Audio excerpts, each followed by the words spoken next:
Good evening. I'm Jason Curtis, and I'm the president here at St. Francis High School, and it is my privilege and honor to welcome you to TEDx St. Francis. This is a wonderful event for our community, and so many people have worked very hard to bring this to you tonight. It's a little bit different this year, and it's certainly been an unusual year. During this year, one of the things that I have missed the most on campus is the sound of our students' voices. It's not just the energy of over 1,700 teenagers with all of their excitement, joy, and hope, but it's also because high school is such an important time. It's a time where students learn truly to speak with their own voice. And getting to see that on our campus every day is a great blessing. Tonight, you get to hear some of those student voices. I'm deeply, deeply grateful to all those student leaders who have made tonight's event possible, along with our wonderful moderator, Miss Leslie Shortle, who have worked so hard to create a different, but still very important event for us tonight. Our students really lead this event. And so not only are they providing an opportunity for others to speak with their voice, but they're letting them help us, form us, teach us. Their words inspire, they challenge, they encourage, and they make us think. We are so very proud of all of our students and everyone who has made this event possible, and we are grateful that you are joining us here tonight. We will open with prayer, and I'd like to introduce our wonderful principal, Ms. Katie Teakle.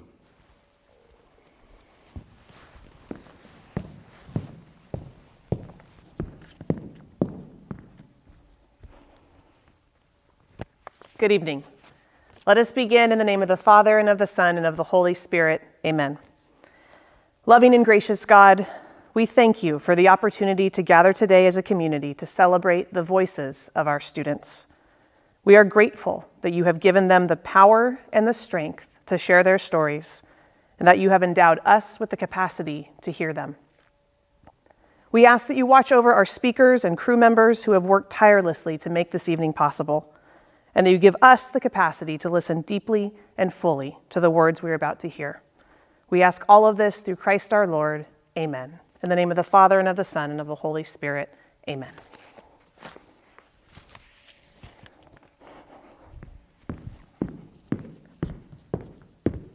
Welcome to something special. Welcome to TEDx. This TEDx event is part of a global conversation that takes place every day in every corner of the world. In schools, in theaters, in workplaces, even in prisons, people gather to hear the best ideas bubbling up in their communities. More than 3,000 TEDx events are held every year in 170 countries. It's a remarkable thing. TEDx events are self-organized under a license from TED, a non-profit organization devoted to discovering and sharing powerful ideas in the form of TED Talks. It's not TED itself, but your local TEDx team of volunteers that has done all the work to put on today's event, including booking all of the speakers. It's this team's ideas, dedication, and time that have made this possible. We really hope today's program sparks an exciting conversation. This is a day for curiosity and for skepticism, for inspiration and for action. The more you enter into it, the more you will take out. And now, on with the show.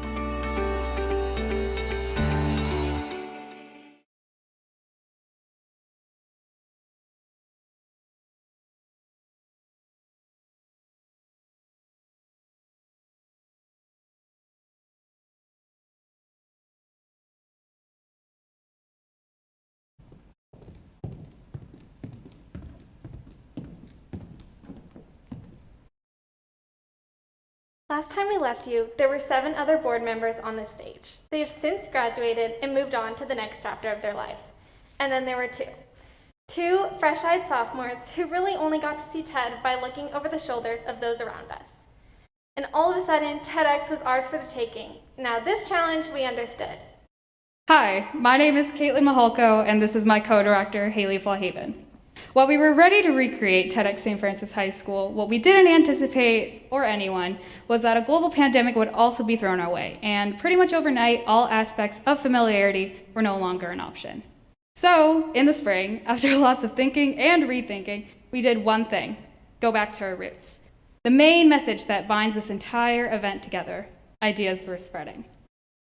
Along the way with board applications, and under the guidance of former TED director Ashani Atresh and our wonderful moderator, Mrs. Shortle, we turned what we knew into something else.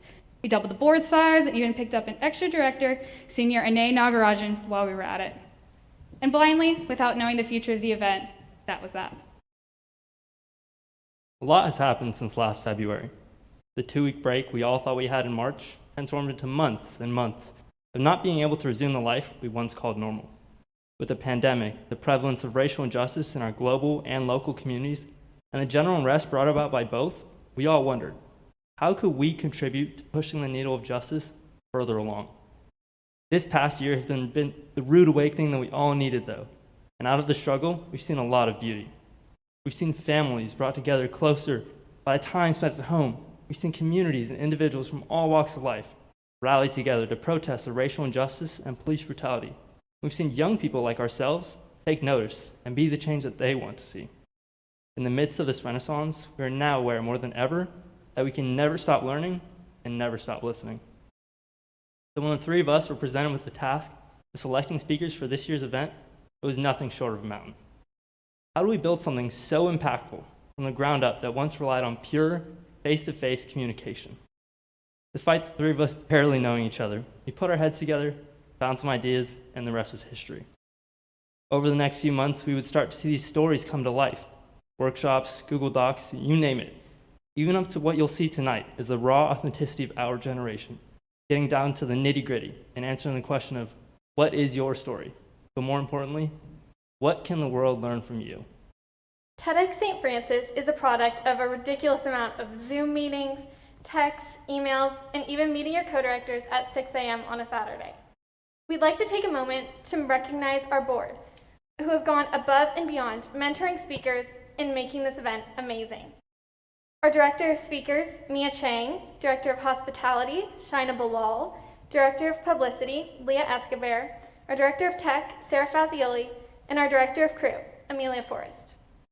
Also, our Hospitality Board, Lucy Coyle, Publicity Board, Leslie Garcia-Sanchez, our Tech Board, Claire Lua, our Crew Board, Arhana Atresh, and our Speaker Board, Arya Pratap, Michelle Kim, Leslie Garcia-Sanchez, Kate Ang, Philip Gu, and our Administrative and General Support, Ruhi Malatira.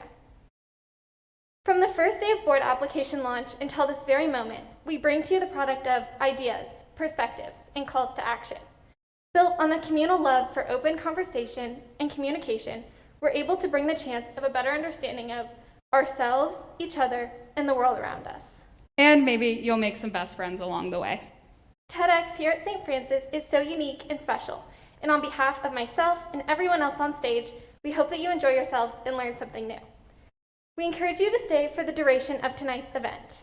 Each and every one of our speakers have worked incredibly hard in order to present their perspectives and stories, and we wouldn't want you to miss out on any bit of it. Maybe you're on your couch, in your bed, maybe you're eating dinner or even dessert. Well, the point is, we're on your screen, on a YouTube live stream. We wish you were here with us tonight, but nonetheless, we have a fantastic night planned for you all. All of our speakers will not be wearing masks on stage, but we assure you we've taken all safety protocols in order to make sure that our speakers and board stay safe. This evening tonight is structured into 4 blocks, each with a 10-minute break between them. You can find the details as well as the speaker order in our virtual program listed in the description of the live stream. And after tonight's event, all talks will be recorded and posted on the TEDx YouTube channel for any future viewing. For behind-the-scenes content, feel free to look us up on Instagram or TikTok at TEDxSaintFrancisHS or with the hashtag TEDxSaintFrancisHS. We strongly encourage you to send any messages or notes of congratulations to our speakers tonight, which can be done using the Google form listed in the description. To do so, open the form, click the speaker's name, and type away. We have a few special mentions for making tonight's live stream event possible. Thank you to Mr. Elkins and Ms. Benedetti for all your help, videography, and live streaming. To Kristen Link for your guidance. To Mr. Thompson, as well as Albert and Madison in the tech booth. To Alex Mihalko for this year's art piece titled Tangent 6.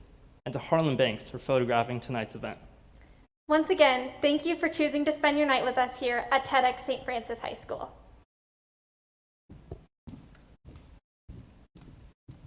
Especially within the last year, TEDx has personally served me as an outlet. I've been able to hold on to just a bit of normalcy through talking to my friends, telling stories, and being able to put my time into something as vibrant and immersive as TEDx. Our first speaker of the night is here to talk about her own creative outlet of dance, with a special touch of neuroscience. Everyone, please welcome junior Ava Gumas.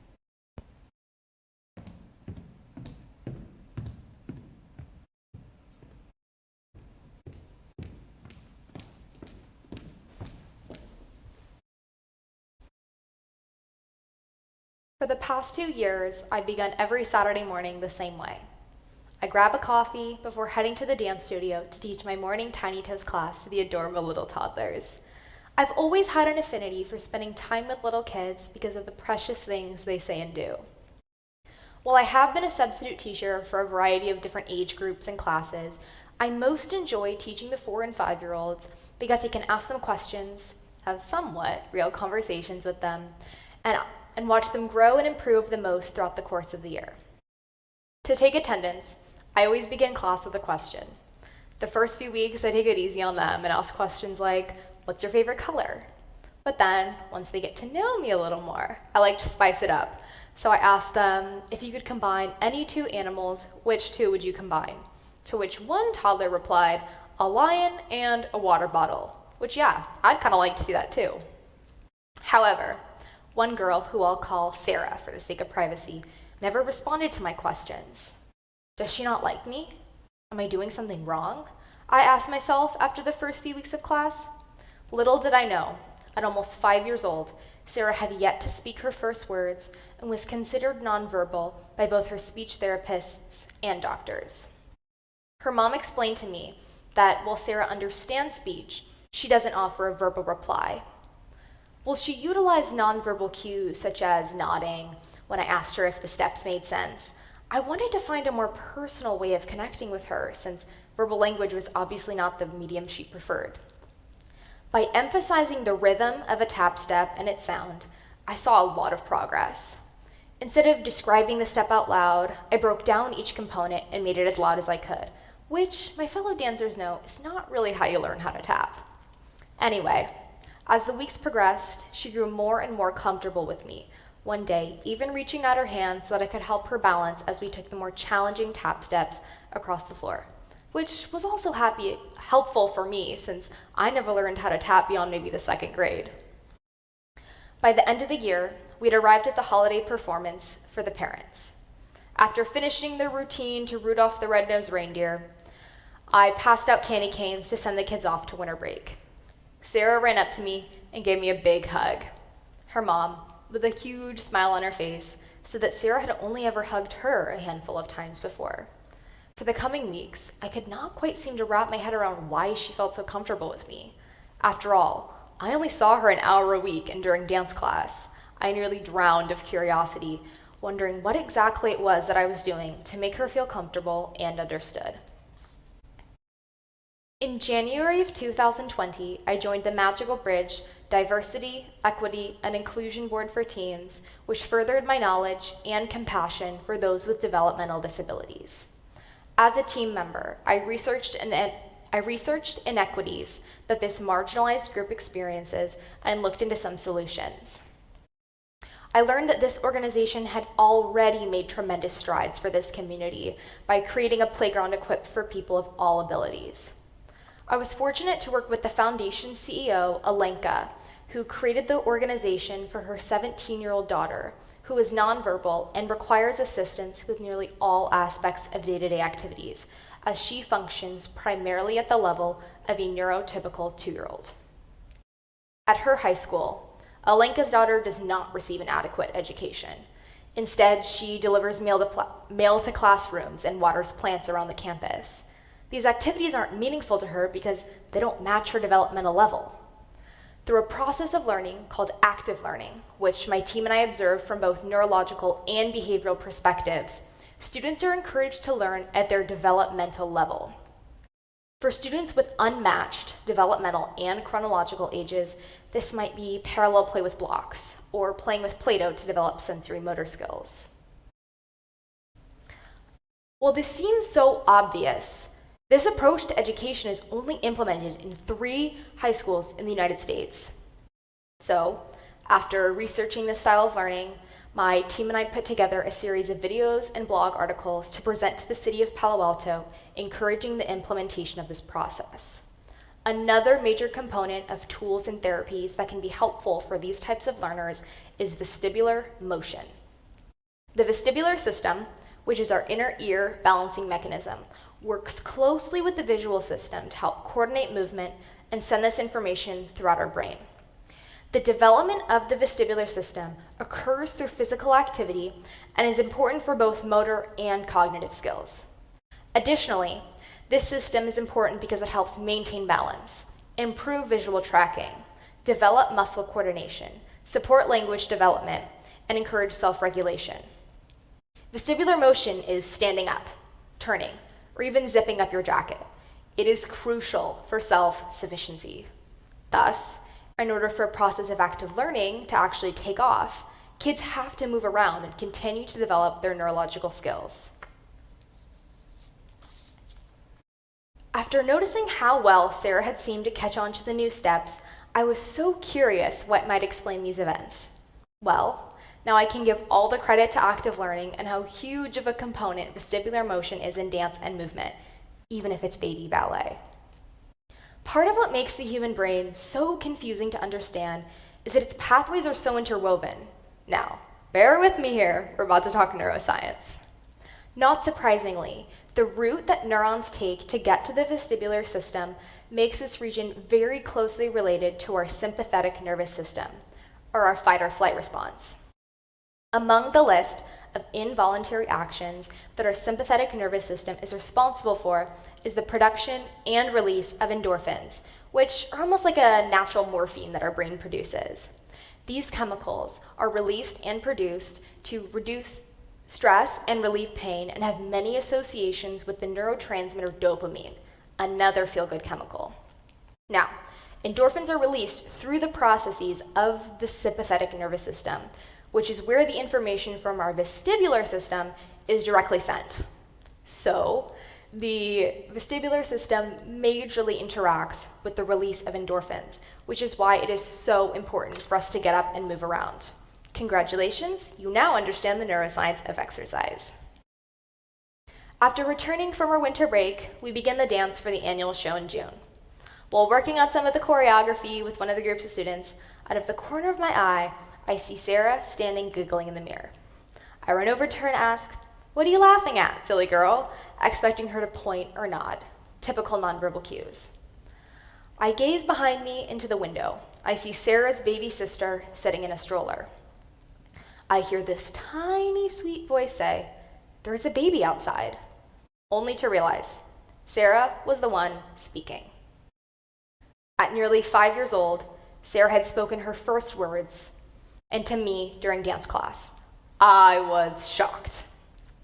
I scrambled to continue the conversation by confirming that yes, there was a baby outside, her super tiny baby sister, and how one day her baby sister will be as big as her. This was one of those moments where time froze.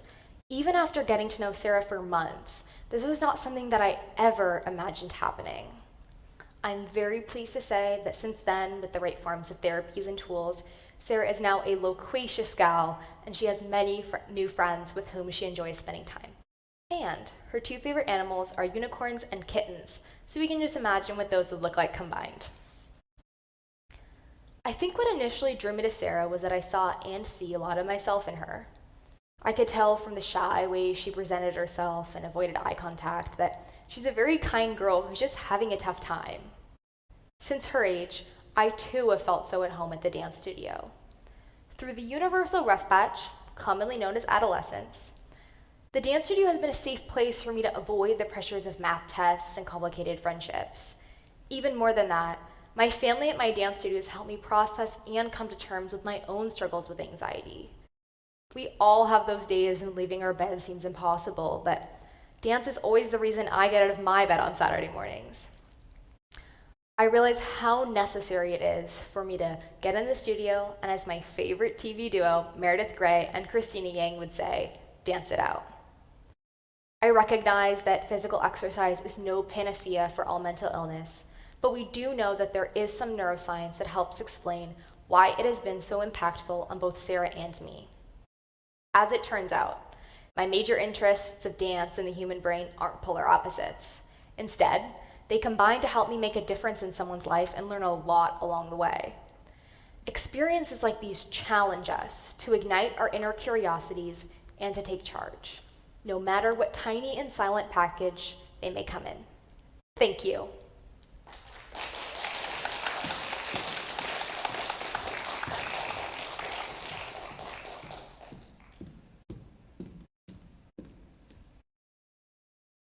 Thank you, Ava, for that heartwarming story and your insight into the importance of taking action on curiosity. Our next speaker will unpack her curiosity of both science and religion. Here to discuss the competition and collaboration of theory and theology, please welcome Junior Eliana Shin.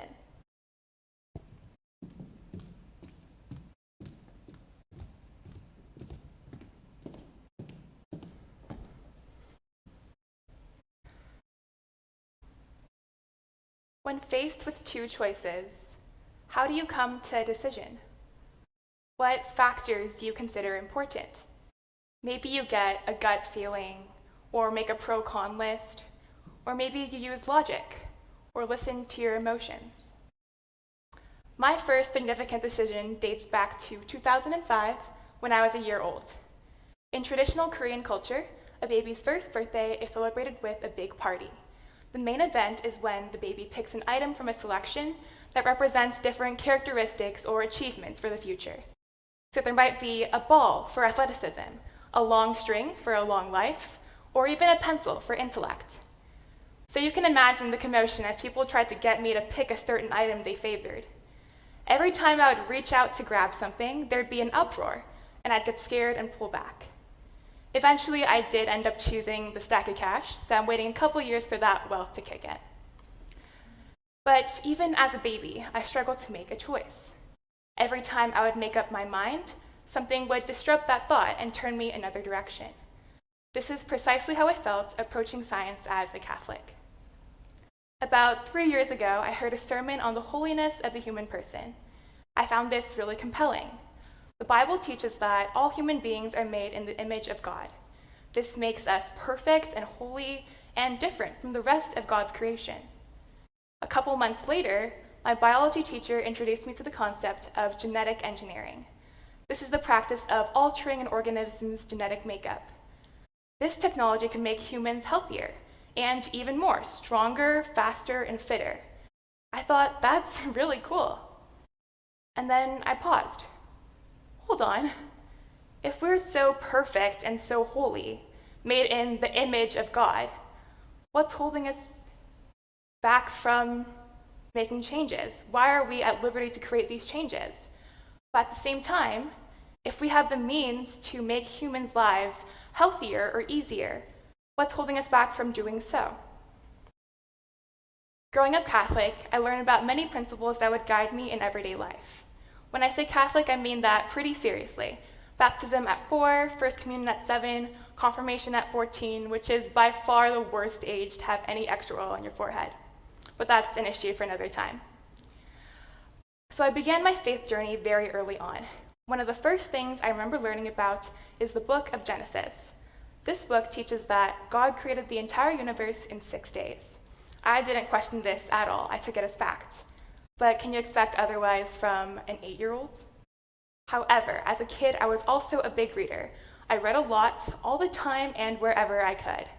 And eventually I came across this concept known as the Big Bang Theory. This theory states that the universe began as a single point that expanded with immense force. Again, I was puzzled. How could there be two explanations for one event? Was the Big Bang a work of God, maybe? If so, why wasn't it in the Bible story? Since then, I've had many science versus religion moments. I thought I'd have to choose or prioritize one worldview over the other. However, I came to a realization when I had this epiphany. Science deals with the natural world, the physical, and religion deals with the supernatural and the spiritual. Now, neither fit perfectly into these boxes, but recognizing that they play different roles is a good starting point. There are issues that arise when one discipline makes claims over events outside of its usual sphere. For example, that Genesis story about the creation of the universe. When taken literally, as it's often taught, this Bible passage goes against many proven theories in astronomy or ecology. But now we're talking about more than light or water or plants. Things only become more complicated when human beings get involved. The Bible teaches that the first humans, Adam and Eve, were present at the beginning of the earth. But Darwin's theory of evolution teaches that all living things, including humans, undergo changes through natural selection. In 4th grade, I got hooked in this documentary TV series called Walking with Dinosaurs.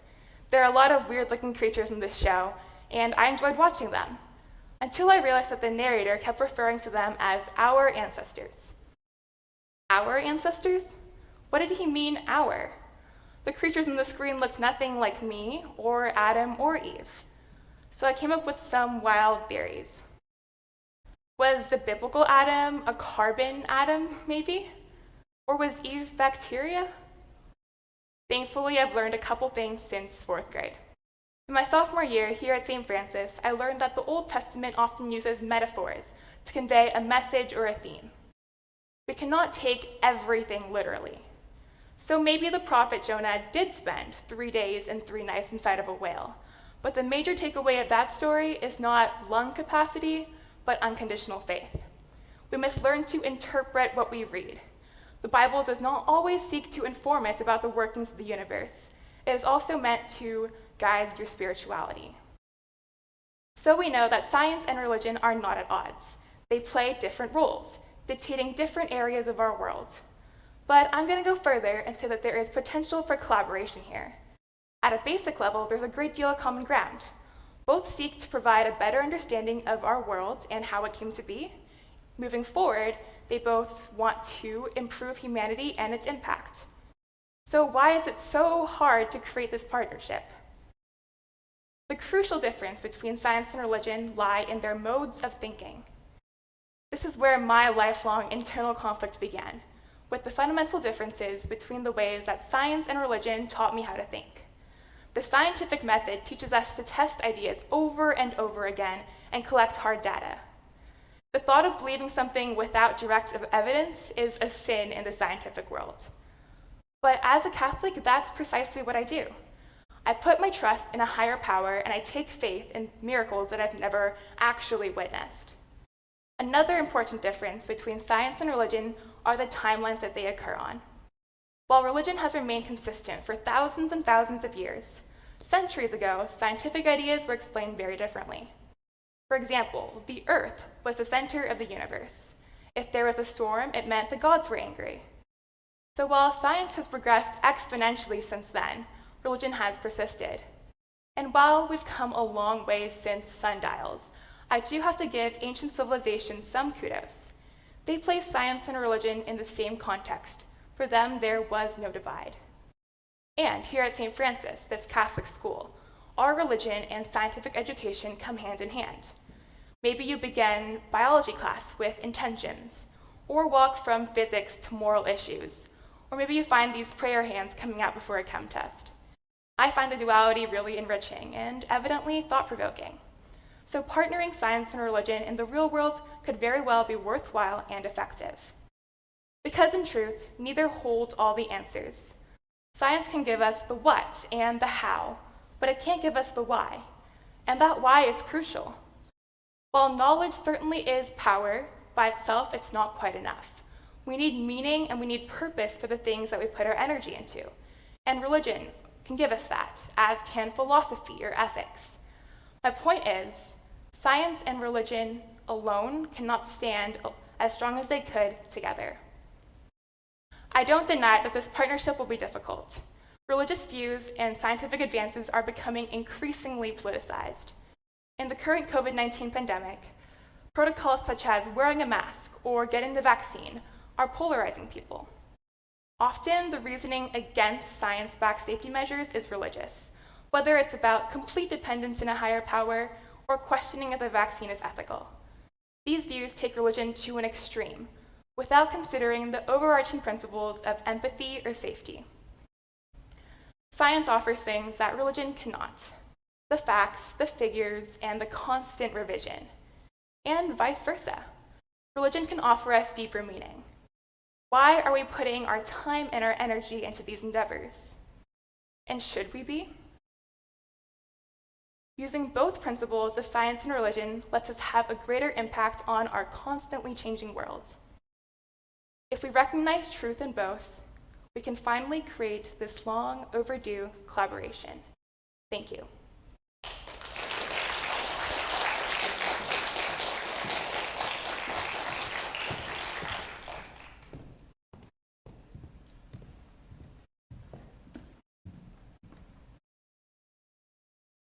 Thank you, Eliana. Especially being students here at St. Francis, and with our current social climate, it is comforting to know that two vastly different schools of thought, in science and religion, can not only coexist, but collaborate to enrich our understanding. Just as important as exploration and learning, though, is communicating our findings. Our next speaker will be discussing effective communication and internalized sexism in this new, predominantly digital world. Please welcome junior Isha Kareem.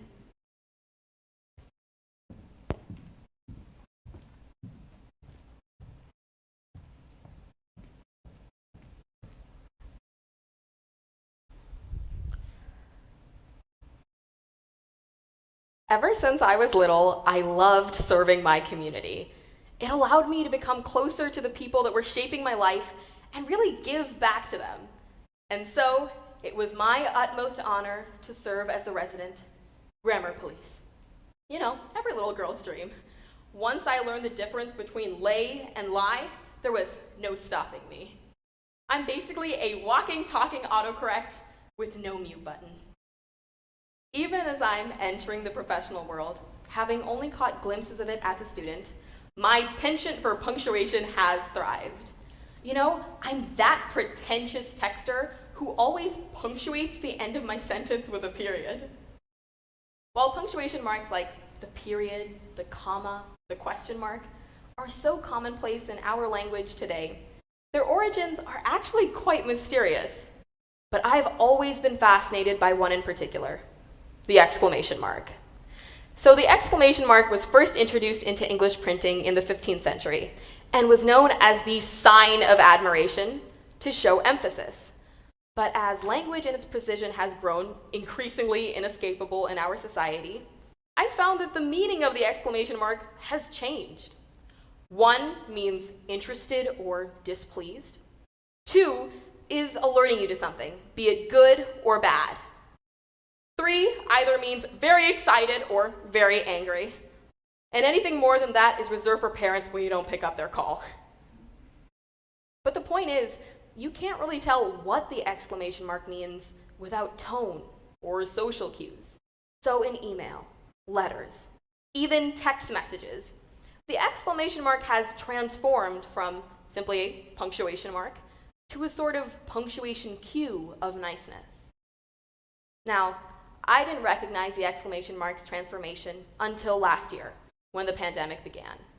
With in-person communication paused, we turned to email, to messages, even the archaic letter writing.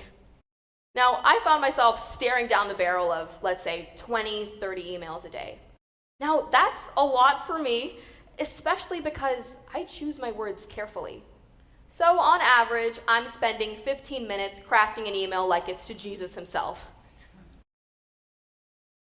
But my first issue isn't my choice of words, but more so my choice of punctuation. You see, I'm in an eternal battle with myself deciding where to put exclamation marks. You know, I'll rewrite the same email about 10 times with only that changed. Should I put it at the front of the email to start off enthusiastic? Or maybe in the middle, so it seems composed but friendly? But if I put a bunch at the end, I'm just going to come off as the Energizer Bunny. You see my problem? I became so anxious about selecting where to put my exclamation mark because there's no other way to seem nice over professional email. And trust me, I want to come across as nice. The problem is, I feel like I won't always be taken seriously or even responded to if I don't come across as eager, excited, and enthusiastic.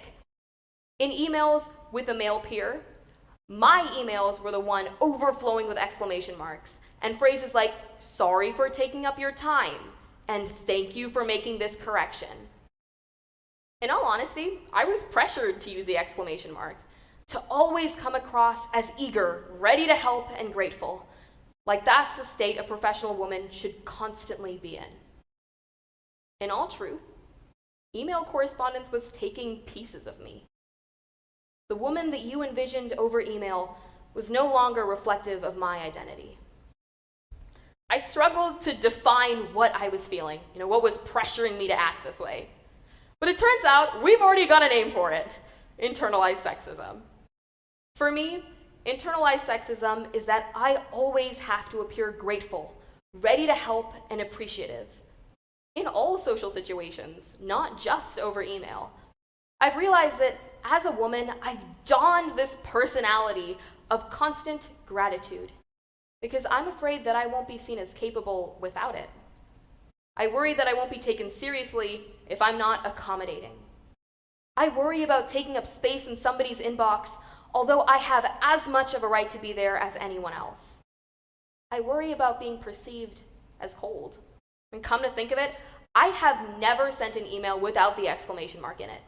I have never even written a thank you that wasn't followed by the exclamation mark. But take it from me, all of this worry and accommodation is quite frankly exhausting. I just cannot soften myself for the comfort of others.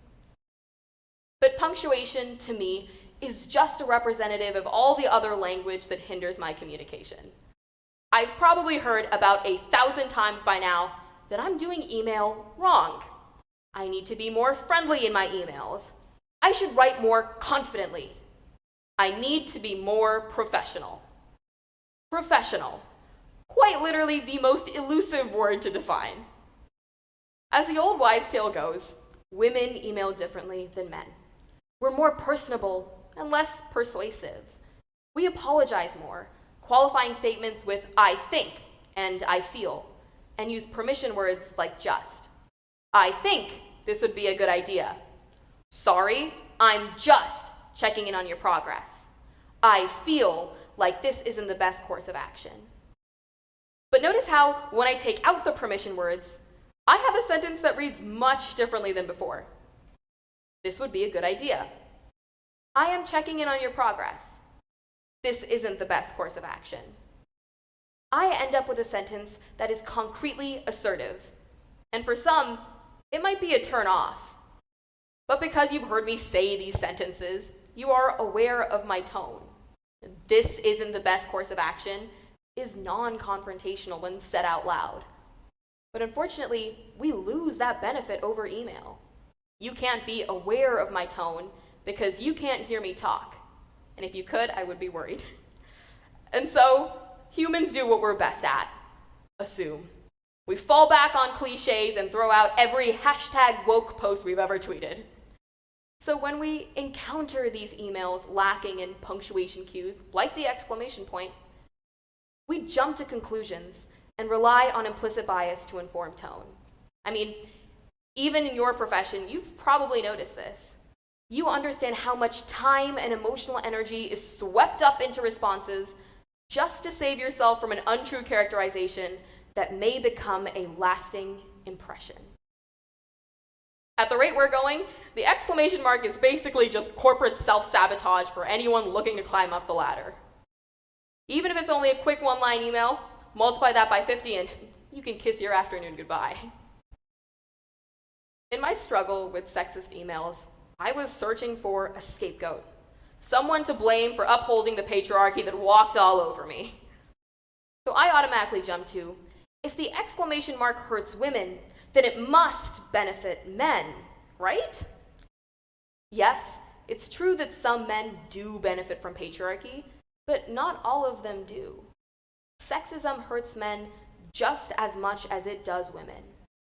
If the exclamation point is an indication of a woman's accommodation and positive professional capability, then the same punctuation mark is seen as a sign of weakness in men, for writing like women. When men use emoticons or exclamation points, they are seen as feminine and therefore less competent. So email etiquette is a double-edged sword. Just as I'm hyper-aware of how I come across over email, men are just as conscious of how their language impacts their professional success. So, who should we really be blaming for this? It's not a who, it's a what? The patriarchy. They've dictated that all men are assertive, competitive, and persuasive, whereas all women are intuitive, empathetic, and kind. So, like any bright-eyed young student, I conformed. I conformed to ensure survival in a system stacked against me. So I peppered in those exclamation marks, thanked profusely, and apologized to the point where I nearly sold my soul to some stranger on the internet. The underlying objective of sexism is to enforce the status quo.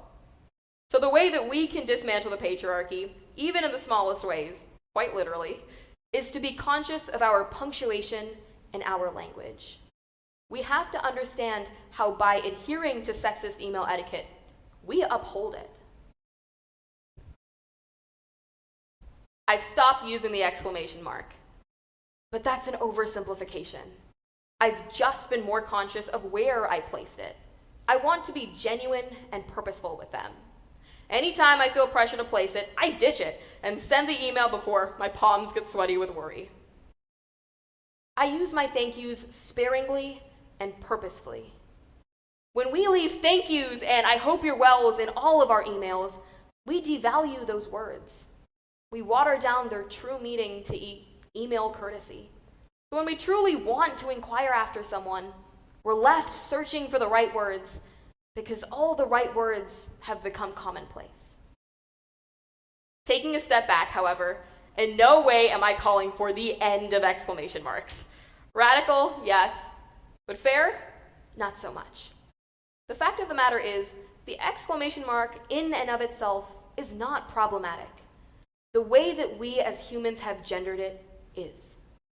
As our world becomes more and more digitalized and email becomes more favorable to in-person communication, our language is subject to heavy scrutiny. We have to understand the implications of our language, and more importantly, our punctuation, because they speak volumes over mediums that lack a voice. And honestly, take it from my experience, it is liberating not to care about what some dude on the other side of the screen thinks of you. Sexism in the workplace manifests itself in so many little ways. The clothes that we wear, the words that we choose in our meetings, and even the punctuation that we close our emails with. So let's make email more female friendly. Thank you.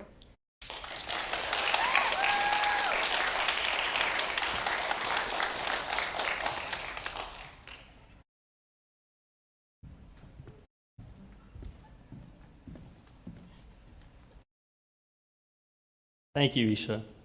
At this time, we will have our first 10-minute break before our second block of the evening. Next up, we will hear from speakers Stephen Head, Malik Reddy, Matthew Tran, and Manohar Malik as they share their unique stories. Thank you, and we'll see you in 10.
Welcome back, everyone, and welcome to Block 2. Finding motivation can be tough, whether in school, sports, or anywhere in everyday life. Especially with more time at home, it can feel like a loop of the same motions again and again. But however, even through tribulation, there is always an opportunity to adapt and grow into new versions of ourselves. This upcoming speaker outlines the mental challenges of hardship and shows how to turn those moments of difficulty into triumph. Everyone, please welcome Junior Stephen Head.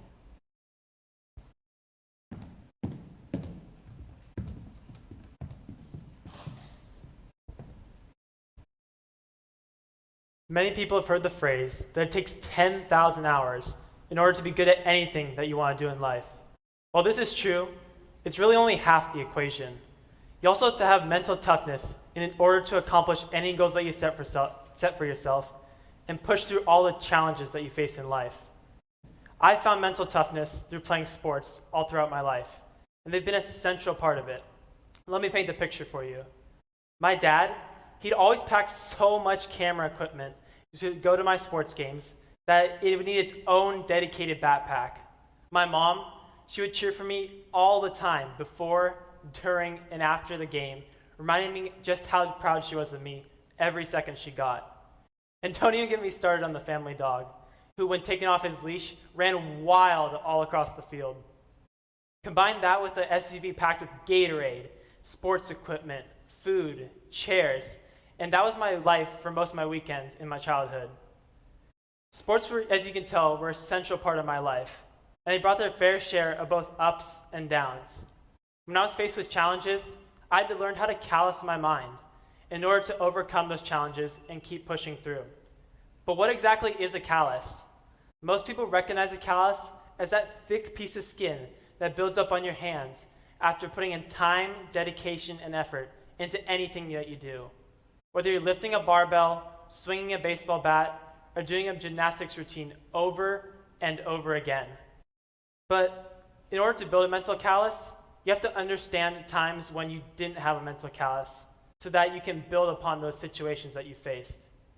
A time that I was not mentally tough was going back to the 5th grade. During that springtime, I just started my new soccer season, and I was excited to go out there and kick it off with all my friends and face some good competition. But little did I know that this soccer tournament was going to be unlike anything that I've ever experienced. No more than 15 minutes into the game, with my luck, I slipped on a metal drain covering that was placed directly in the center of the field. I hit the edge of it with my knee and split it wide open. I didn't know that I split my knee open at the beginning, so I proceeded to just stand up thinking that I twisted it or something and walked off the field.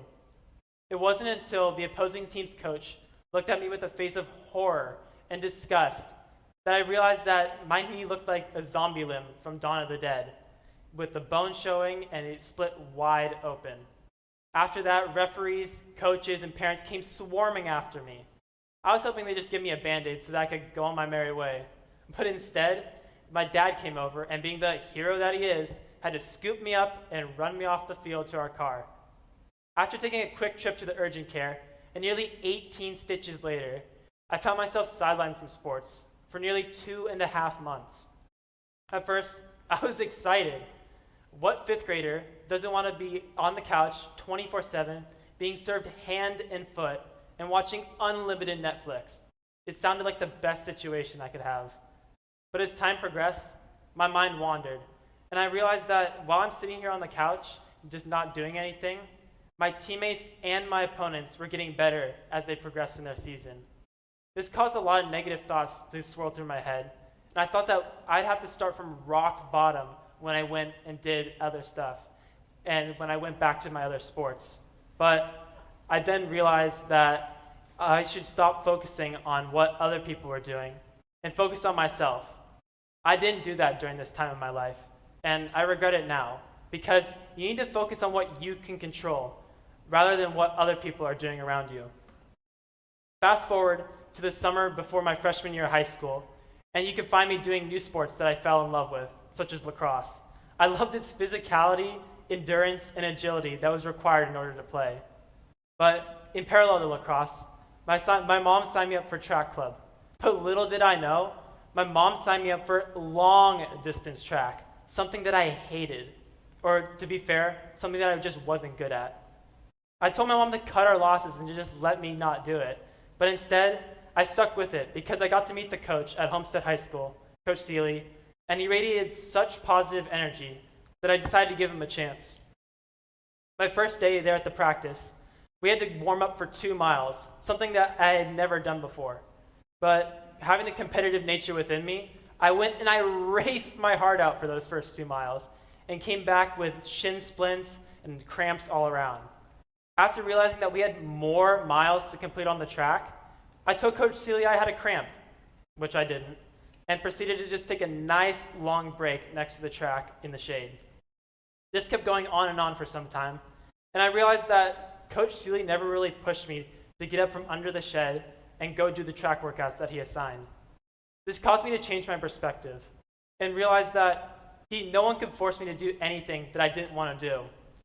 I realized that I needed to stop wasting the time that I was spending at the track and start applying myself, because if I was going to be stuck there for an hour and a half every other day, I might as well make the most of my time. So I went, and although I started applying myself, trust me when I say, the pain did not get any better. The summer heat, the hot blacktop, and the hard track workouts that he assigned definitely made me very upset, and I didn't want to keep running. But as I started going on and kept pushing myself, I realized that things started to get a little bit easier. And that's when I truly noticed that my mind started adjusting to things that I didn't exactly like. Now I find myself here, in front of all of you, and I realize that my mind is not the impenetrable fortress that I want it to be. Instead, I'm constantly callousing my mind in order to combat situations that I face in the future. For all of us, I think this pandemic has taken a toll on us, both physically, mentally, and emotionally. For me, I've honestly questioned why I was running, because if there's clearly not going to be a season in the future, then why don't I divert my time to something else? I also grew angry at people who disregarded the pandemic, while I had to pay the price for what was going on around us. My life felt like it was in a loop, constantly getting on Zoom, playing the same video game, doing some homework, sleeping, and repeating that process over and over again. I then went, and during this loop, I found a YouTube audiobook titled You Can't Hurt Me by David Goggins. And let me just say, David Goggins is nothing short of a physique and fitness monster. David is an ex-Navy SEAL and an ultramarathon runner who has so many accolades to his name, I don't even know where to start. But what really intrigued me about David were not his achievements and awards, but instead, it was his origin story. David's life was filled with abuse, depression, and poverty, and when he got into his earlier 20s, he amassed a body weight of nearly 300 pounds. And to top it all off, David couldn't even swim. Clearly the best candidate to join the Navy. But I realized that David defied the odds and was able to overcome so many challenges in his life and get to where he is now. It caused me to look at my own life and self-examine. And I realized that I didn't have as many disadvantages as David had in his life. I began to search for all the positives that were going on around me, such as I had the opportunity to play multiple sports throughout my life. I have such an amazing support system of family and friends, and I have a roof over my head. Though these may seem basic, there's just a few of the many things that I'm grateful for in my life, and that not everyone has the opportunity to have. When my callus was worn, I needed to take a step back and search for all the positives in my life. I began to revitalize and started running again after I had taken that short break. Trust me when I say, the first day back running, I didn't go charge up a mountain, because you'd have for sure seen me crawling right back down in pain and agony. Instead, I took small steps to rebuild that callus on my mind, so that the next time I went running, I'd be able to go that extra mile. I still struggle with facing the tough times with the tough mental callus on my mind, but instead, as long as I approach things with mental toughness, I'm giving myself a chance to grow and improve. I have a challenge for all of you standing here today. The next time your coach tells you to keep pushing, or you're given one more piece of homework, one more chore to do, or in the voice in your head tells you to just push it off, do it later, or just completely forget about it. Try to change your perspective. If you can change your perspective from seeing it as a burden to seeing it as an opportunity to grow, you can trick your mind into doing things that you didn't want to do. And 10 times out of 10, your body will follow. Something that still sticks with me even today that my cross-country coach here at St. Francis said is that we have to keep putting in little physical and mental deposits in the bank, and we'll get a huge return later down the road. This is so true not just for running, but for all our lives. Just as you put in 10,000 hours into anything you want to be good at in life, you must also work on mental toughness just as much, if not more, in order to accomplish your goals that you set for yourself and have a callous mind. Once you begin callousing your mind and becoming comfortable with what makes you uncomfortable, you'll be able to conquer any challenge that life throws at you. This is how you callous the mind. Thank you.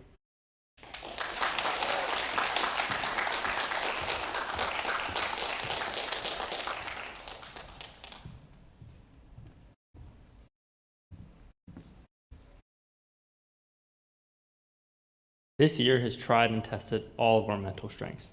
And I thank you, Stephen, for sharing your story of how you have persevered. We all have our outlets to help us escape from reality, even just for a little bit. And for Stephen, that was running. Another frequent outlet for many of us, whether we realize it or not, is television. Our next speaker will be discussing the implications of stereotyping and misrepresentation in the media. Thank you to our senior speaker, Malik, for your courage in sharing, and we welcome you to the screen.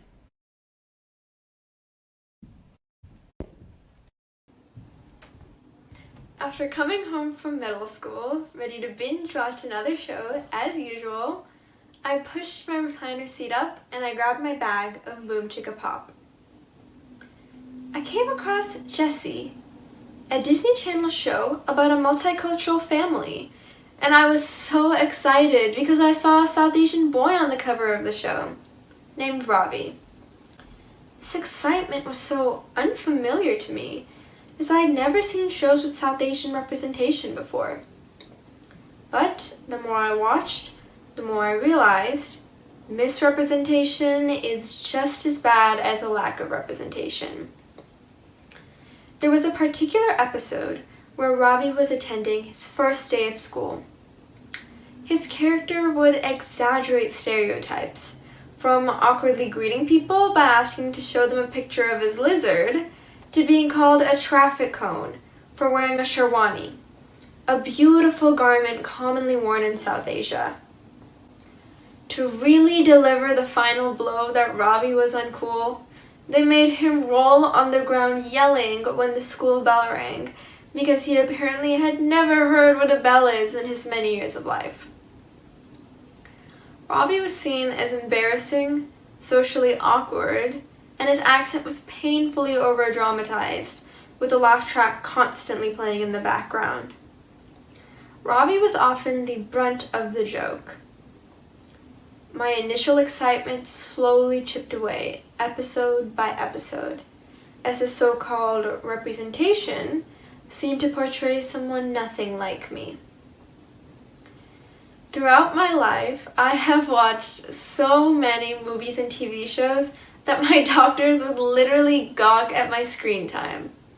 Yet, despite these screen addictions, I never saw someone who looked like me in American film and television, especially in the so-called iconic ones, like Hannah Montana, High School Musical, and The Notebook. The main characters were almost always white, with complex storylines and white love interests. Later on, when I would see representation, it was a complete miss. Through Ravi from Jessie, Baljeet from Phineas and Ferb, Raj from The Big Bang Theory, Apu from The Simpsons, the list goes on. All these characters were extremely similar to one another, with their dramatized accents, inability to find a bow, and most importantly, they were side characters, included for comic relief to assist the main character, but never the main character. The only representation I was getting was vastly inaccurate, suddenly felt very self-conscious about how others perceived me and whether I was going to be compared to these South Asian characters I saw on screen. A range of thoughts spiraled through my mind. Did they expect me to be awkward, unathletic, or embarrassing? They think I'm exactly like Robbie, don't they? Why can't I be seen as the main character? I started to feel like a side character in my own life, so I felt a need to push these stereotypes as far away from myself as possible to prove that I do not fit into the inaccurate and one-dimensional molds media created for me. This led to a period of internalized racism, which sadly many minority groups end up going through. I stopped bringing lunch from home, stopped listening to Bollywood music, and lied when people asked if I studied for the test to seem nonchalant about school. The worst part about all this is that I tried to abandon my culture, a culture so rich and beautiful because of how it defined me in the minds of others. Then I hit a turning point, which really made me see how film affects our perspectives. When chatting with one of my new friends in class, she told me, "You're not like other Asians."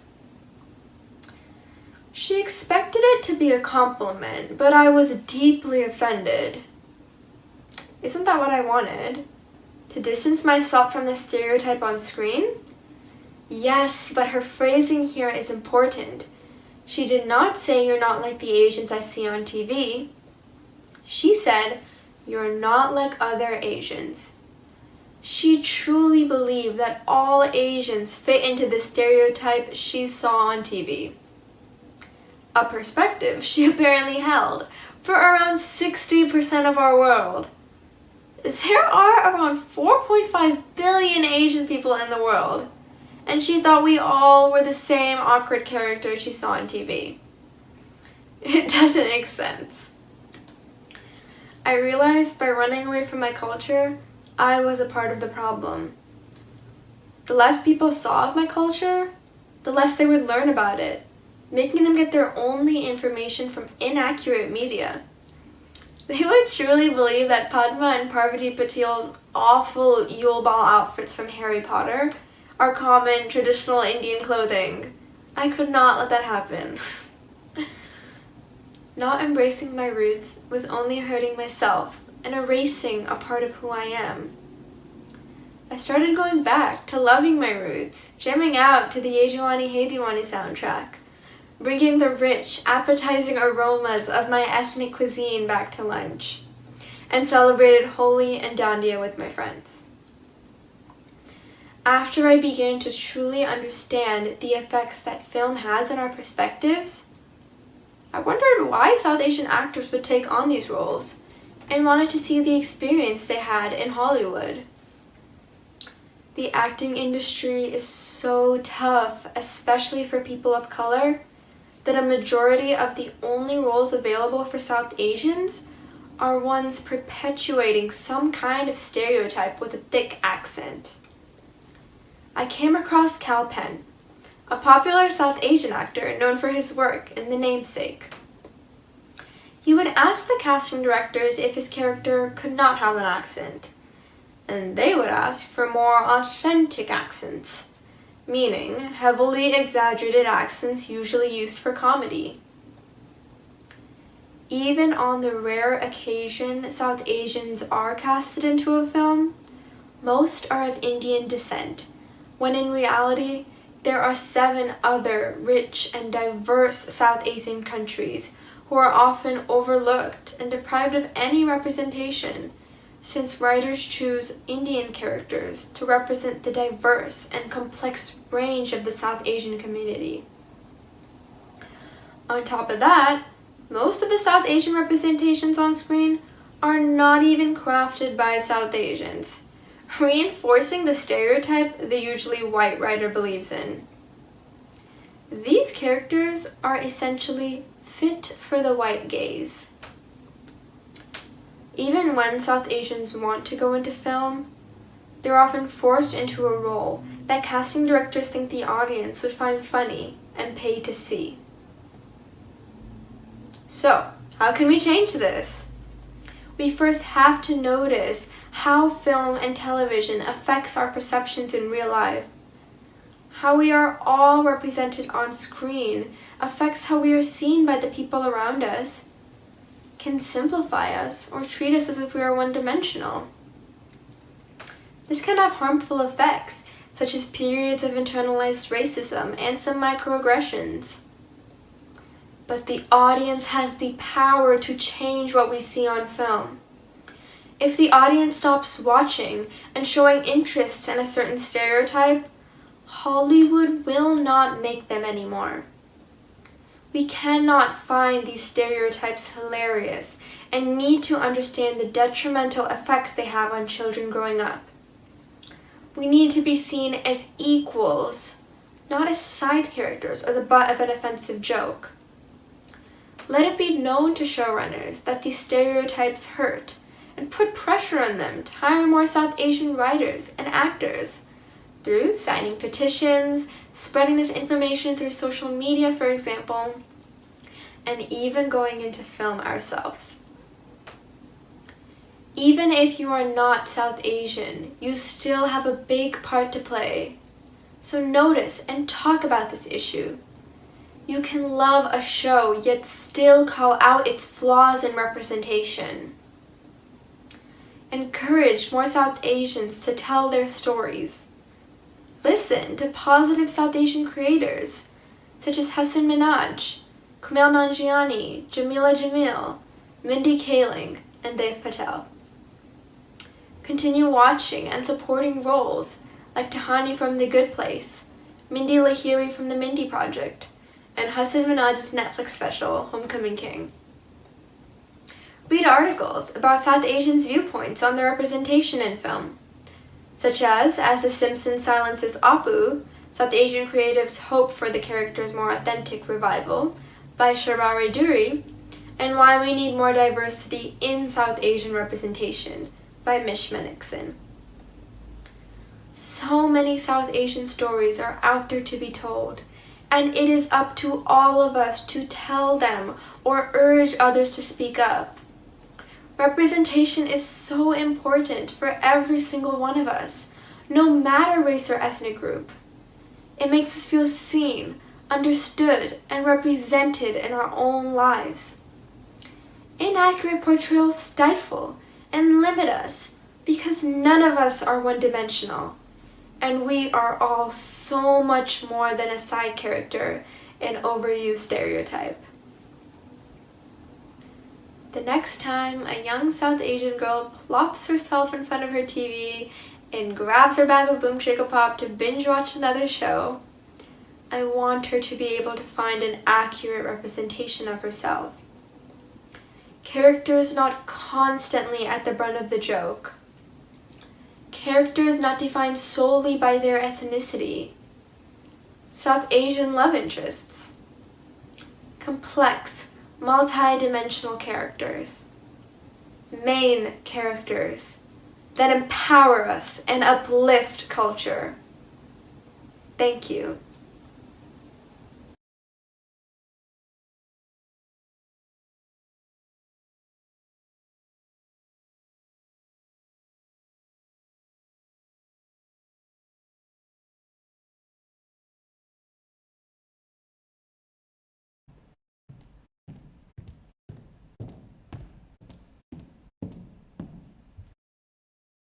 Thank you so much, Malika, for presenting your perspective on Southeast Asians' current representation in media. In a world with an abundance of diversity and culture, it's definitely time for film and TV to follow suit. In society today, art has existed as an influential medium that helps us feel heard, seen, and understood. It helps us self-illustrate, celebrate the world we live in, and transform our own moments of adversity into displays of strength and beauty. Here to discuss the placement of gender stereotypes and expectations in the world of studio art and beyond, welcome to the stage, Sophomore Matthew Tran.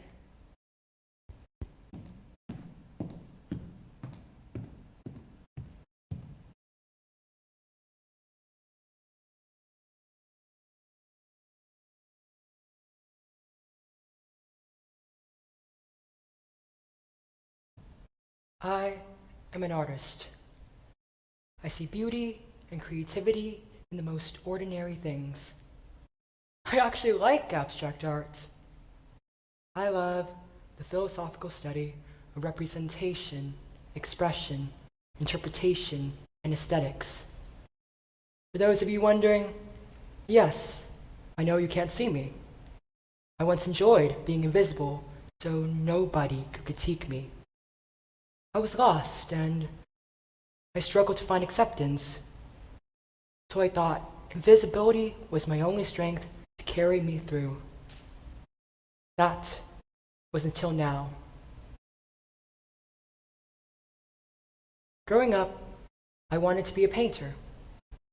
I was taught to live by an ideal image of masculinity that fuels aggression, domination, hatred.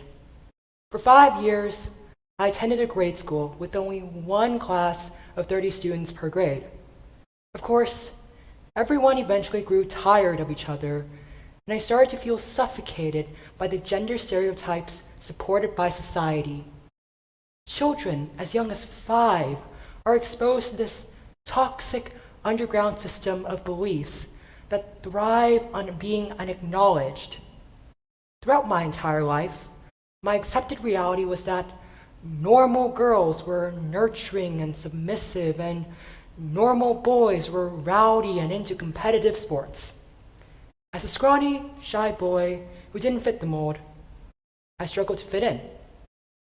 I chose to spend my time in the art room, and like other wallflowers, I suffered from the painful embarrassment of sticking out like a sore thumb. I felt scared to show my authenticity, so I subdued any interest in art for years to come.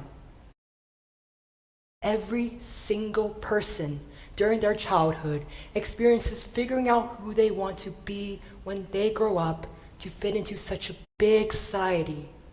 I feared going out into the world and having my dreams crushed. Now, a lot of people struggle to give themselves permission to be expressive. We desire to be successful, and society has taught us that success and creative passion are mutually exclusive, meaning they rarely go hand in hand. If given the opportunity between practicality and one's dream, many people choose a path out of practicality, which is really a path chosen out of fear. What we desire to be often seems impossibly out of reach, especially in the Bay Area, home to some of the most competitive people I have met in this life alone. Growing up here, I felt compelled to venture into tech or medicine. It took me years to realize that the world cannot and will not define who I am because I am the only judge of myself. Now, most people don't spend their lives thinking about their future. They have a life to live, obligations to fulfill, and they're not concerned about who they are in society until the unimaginable fate strikes. You lose your grandparents. You lose a child. You experience grief. All of a sudden, the world you once knew is shattered, and you're left with a missing piece of the person you used to be. That is the moment you realize the necessity of human creativity. You are desperate to fill in that empty void. Creativity guides you in that grief to pick up the pieces and keep on moving with your life. With creativity, we crawl out of our shells and begin to notice the common humanity that unites us. In the 7th grade, I started to grow closer with my art teacher. It was the year my grandfather passed away, and I was suffering from the impact of my parents' grief and my own grief as well. My art teacher became my main outlet to release my own discouragement to want to move on with my life, knowing at the time I was facing larger-than-life emotions that muted me into episodes of hell. One day, she offered me a leadership opportunity to be the art director of the student council. She wanted to shed light on a male's perspective of art. And that was the moment my world expanded. She acknowledged the side of me I had hidden out of fear for so long. Instead of hoping that this part of me would magically obliterate and I would finally be accepted by the people around me, she showed me how connected humans all are despite our identities. My art teacher's creativity led her to reach out to a student in need. She offered me a hand, to extend her bridge, to pull me out of that void full of fear, the fear of not being normal enough to be accepted by the people around me. The effect we have on others and ourselves is the most valuable form of currency. My fear acted as the enemy in my life by keeping me away from pursuing my interest in art. Everyone has the power to decide whether or not to allow the fear to subdue them.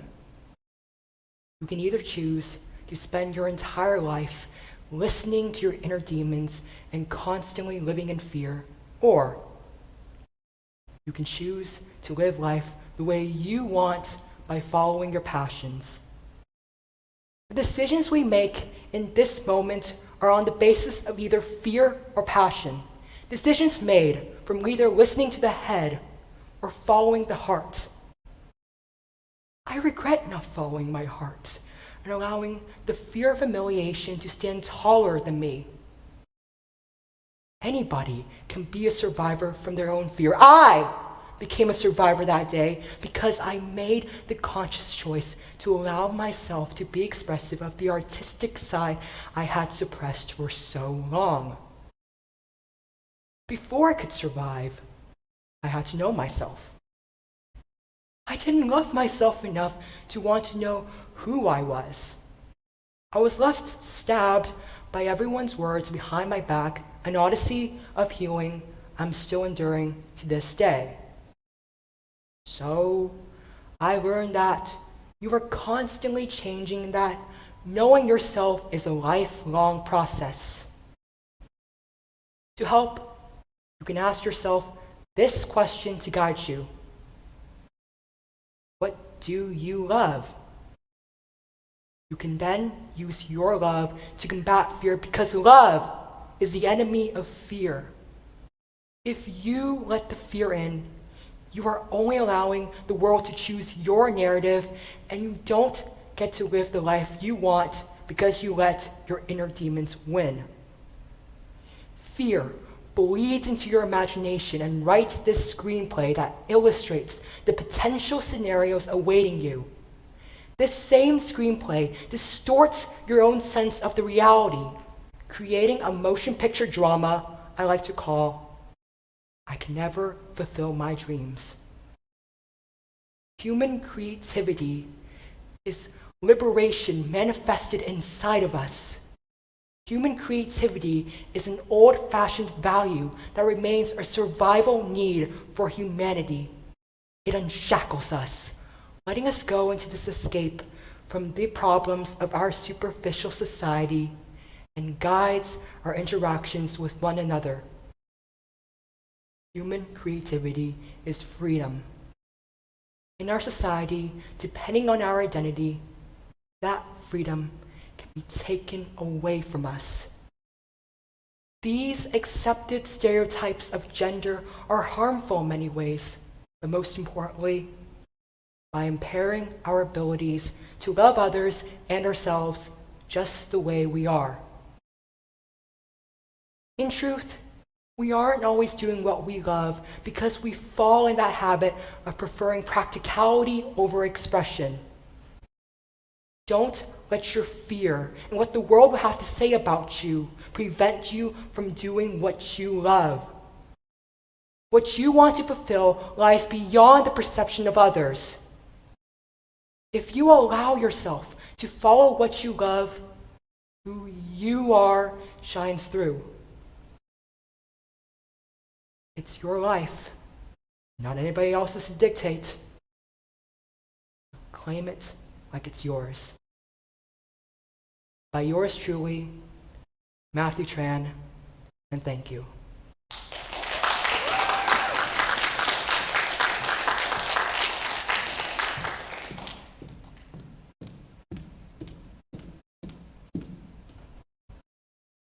Thank you, Matthew, for opening our eyes to the issues of stereotyping and harmful expectations in the arts. I appreciate your willingness to share your story and educate our listeners about a seldom discussed topic. Our next speaker will also be giving us insight into a subject we don't discuss enough: sexual assaults. If you are sensitive to the issue of sexual violence, you're welcome to step away from the screen for the next 10 minutes. We encourage you to return after this talk because we still have amazing speakers ahead. This talk has had one of the greatest impacts on me. After living in both India and the United States, Manohar provides unique perspective into assault and growing up as a girl. I applaud her courage in standing on this stage and sharing. Please welcome our next speaker, Junior Manohar Malik.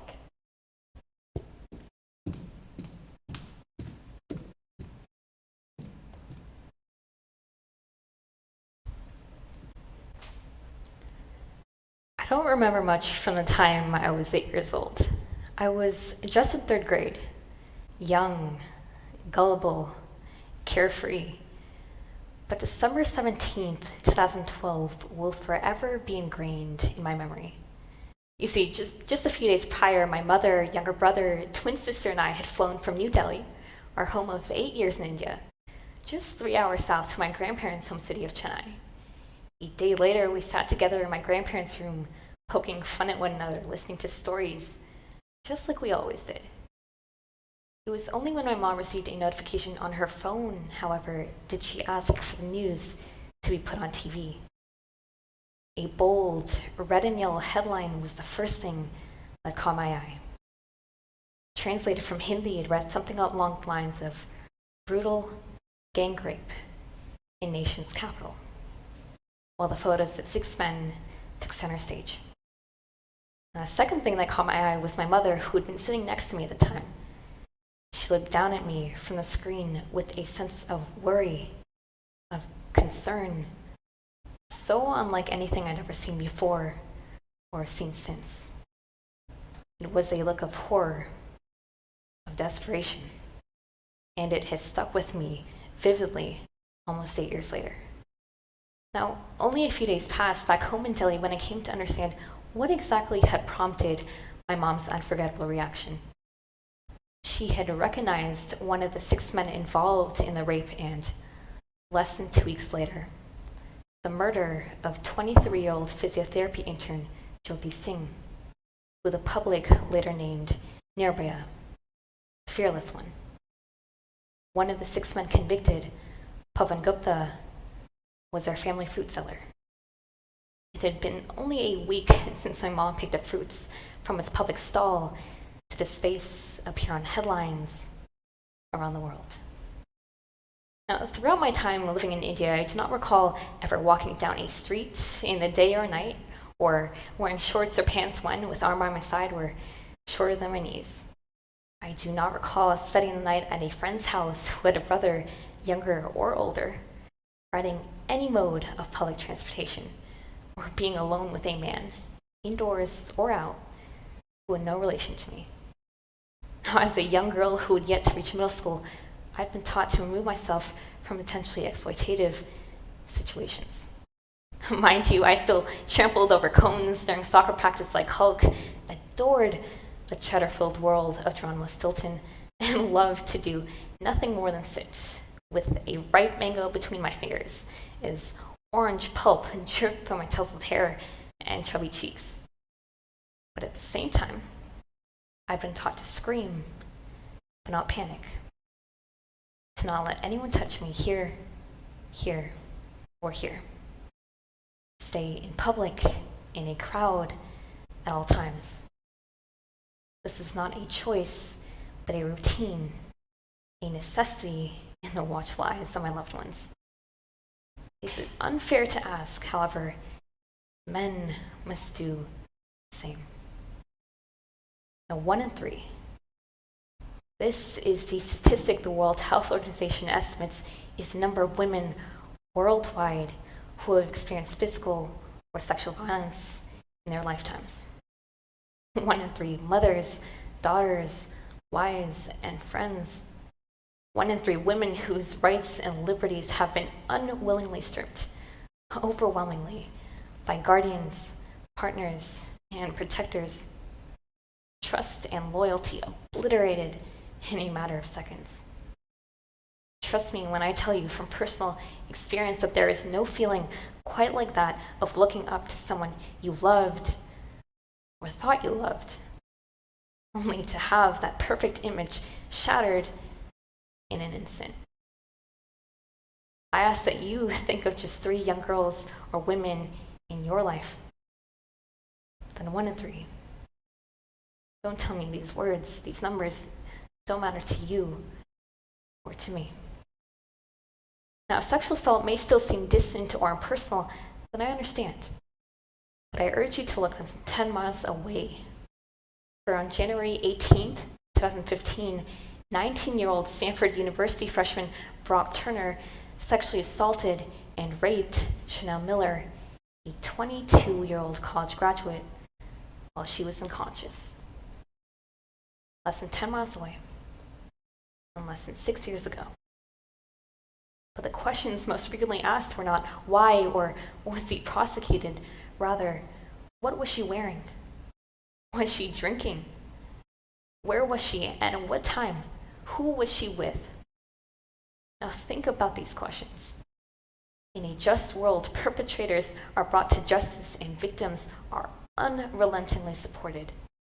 In an unjust world, however, victims are considered their very own perpetrators.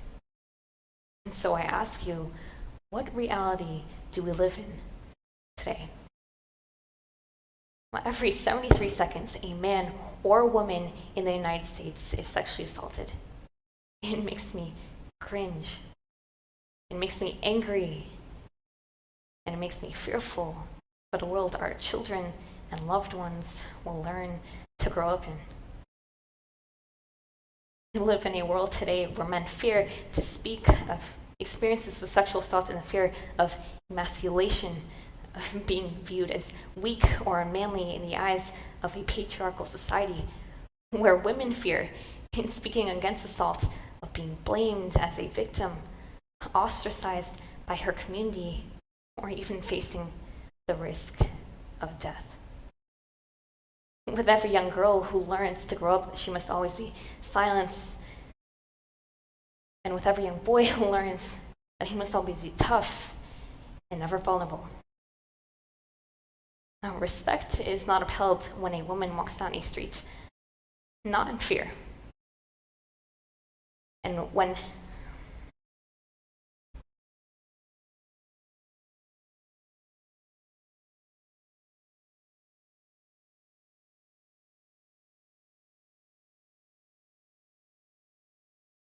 well, love, as we all know, is a 4-letter word. Life is another one. Not often said aloud, however, rape. Sexual assault may be viewed as a term that is softer in impact, less detrimental, not one that can silence a room or cause a heart to skip a beat. But no words can ever overshadow pain or reality.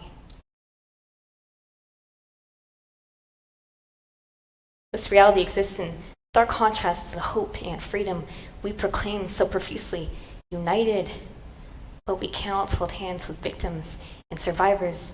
We hear you, but no narrative can come through when we don't care to see you. Now, Jackson Katz, a social researcher, once asked men what they do on a daily basis to avoid being sexually assaulted. Nothing, they replied. I don't think about it. And then he asked women, don't go jogging at night, always carry a cell phone, be careful not to drink too much, watch what I wear, own a firearm. The responses went on, and they went on. Women are essentially taught how not to get raped, as opposed to men being taught not to rape. Sexual assault is prevalent, but even more prevalent is the very fear of it taking place. I call home a country of incredible culture. People who cannot resist stuffing their face with food as a sign of affection, loud and lavish traditions, and where the sport of cricket is considered God. No joke. But I also call home the most dangerous country in the world for women of all ages and of all ethnicities. It is my hope that no parent shall have to look at their child the way my mother looked at me as a news headline flashed across the screen that summer day, shaking an entire nation. What if we could live in, not just imagine, a world where our mothers, daughters, sisters could walk down a street not in fear, but in certainty? We do not need another name, another victim, another hashtag. Our young girls and women have always been our past, they are our present, and they will forever be our future. It is no longer enough to say no more.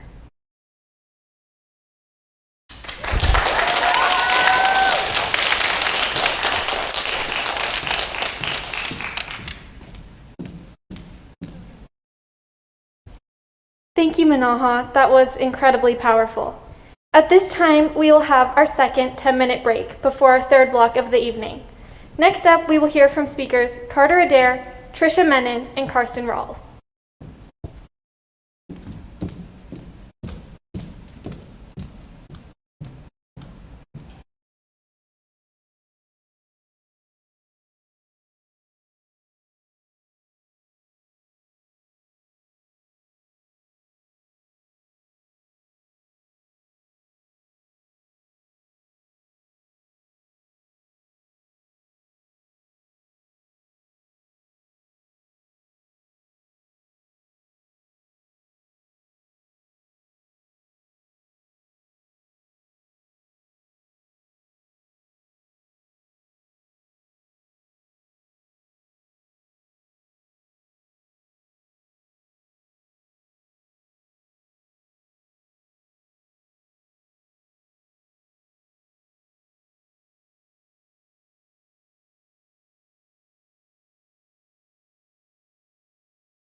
Welcome back from the break. I hope you found something sweet to enjoy during our third block. I am not an impatient person, and sometimes I find myself being overly patient and waiting for opportunities to find me. However, our next speaker discusses the importance of impatience and fearlessly going after your goals. Please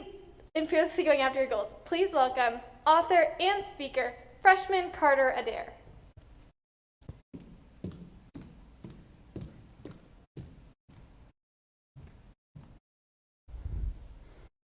People that know me best know that I'm an impatient person. You probably have an idea of who I am now. From that sentence alone, you could assume I'd be the guy blaring his horn in a line of traffic, or I'd be the person annoyed at a long line in a store. Because for most people, impatience is thought of as a negative trait. For a long time, I thought this too. But there are many benefits to impatience. If it wasn't for impatience, I wouldn't have self-published my first novel at 10 years old. When I was a little kid, I loved stories. I couldn't help thinking about the characters and themes long after I'd finished reading the book or watching the movie. When I was 8 years old in second grade, my teacher and class had read aloud time. This was one of my favorite parts of the day. I always looked forward to what was going to happen next in the story. Because of this, I decided I wanted to be a storyteller when I grew up. But then one day I thought, well, why can't I just be one now? So that day, I rushed home, ready to write a book. I could barely get through the door before I started writing. I grabbed a few pieces of paper, stapled them together, and began to write. In the end, it turned out like this. It's called Daring Boy and the Quest for the Golden Guy. Even though it wasn't professionally made, I was still proud nonetheless. This was the start of my impatience, and soon enough I would learn all the benefits of it. One day, my mom heard that local writers were gathering at this bookstore in San Carlos called the Reading Bug. They were hosting an event for people like me to come and share their writing. When my mom asked me if I wanted to go, I immediately said yes. What I should have known was that I was going to be the only kid there. When the night of the event arrived, the writers sat down in front of an audience to read their books. The room wasn't that big, but the size of all the adults made it feel huge. I remember the guy next to me was reading his poetry. He talked about the moon's reflections in a pond and how shadows danced along the horizon. And then it was my turn, and I said, "My book's called Daring Boy." Unlike what I thought, no one laughed at me or anything when I finished. They clapped for me just like they did for everyone else. But something just didn't sit right with me. I think they only clapped because I was a cute kid. But I didn't want to be cute. I wanted to be good. So over the next few years, I turned this into this. It took me till the end of 4th grade, but eventually I turned a few stapled pieces of paper into a 168-page novel. At the same time, my mom and I found out that you could self-publish books for free through Amazon. Through this new discovery, we were able to put my book and all the ones after on Amazon. I remember the day I held my first book in my hands. Words can't describe how amazing that feels. And I wouldn't have held my book that day if I hadn't worked hard for it. Because I found out that learning to persevere is the first benefit of impatience. I held my self-published book that day because I chose to. I did the work and persevered to get there. But for me, that was only the beginning. A few months later, I decided to go into town and sell my books by the movie theater. I set up a stand and waited for the profits to roll in. Very strangely, the profits didn't roll in at all. I made one sale that day and was given $5 from some guy who I'm pretty sure just felt sorry for me. I don't know if it was the cardboard sign that turned people off or what, but no one was buying. I sat there all day and watched as people walked past my stand and didn't look over. It was a weird experience, but in the end, I knew I had to be brave. Another way I tried to promote my book was by reading in our school's library. Once a week at my school, our class would go to the library and the librarian would read us a book. One day, I decided to ask her if I could read my book to some of her classes. Amazingly, she said yes. So a few days later, with my teacher's permission, I rushed out of class and ran over to the library. After about a week, I ended up reading my book to at least 8 classes. It was weird at first, but like anything, you get used to it after a while. During these 2 parts of my life, I learned the second benefit of impatience. I learned how to be brave. I always thought of myself as a talkative person, but I never thought I could get up in front of people and do something like this. Like most people, when I put myself in front of people, I get nervous. They could think I'm a fool. They could think my books are terrible. But it doesn't matter. If you love what you do, you have to put yourself out there. You have to be brave. So using my newfound bravery, I wrote 2 more books. I wrote Battle in 5th grade and The Wrath of the Super Bully at the end of 6th grade. Just like Daring Boy, I continued to read these books in the library and sell them as well. And it was during this time that I discovered the third benefit of impatience. One day, a kid's parent from my school texted my mom. She said that her son didn't like to read. He always avoided it and had trouble with reading in school. When the mom was coming home from work one day, she found her son reading on the couch. He was reading my book, Daring Boy. The same book that made a man at a movie theater feel sorry for me was the one he chose to read. Parents of other kids told my mom and I similar stories.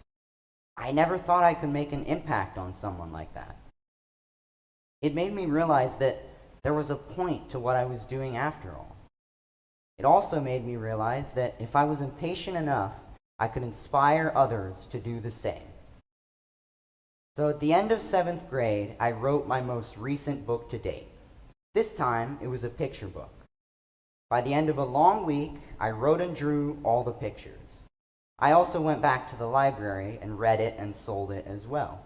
But the biggest event I did was go back to the reading bug. This time, they allowed me to have my own event for family, friends, and anyone else to come. When the night of the event came, I was ready. As I sat in my chair, I saw people I knew waiting to hear from me. I felt like the biggest person in the room. These people weren't there to hear poetry from some guy. They weren't there to hear about an autobiography written by some other lady either. They were there for me. So after an employee introduced me, I opened up my book and read.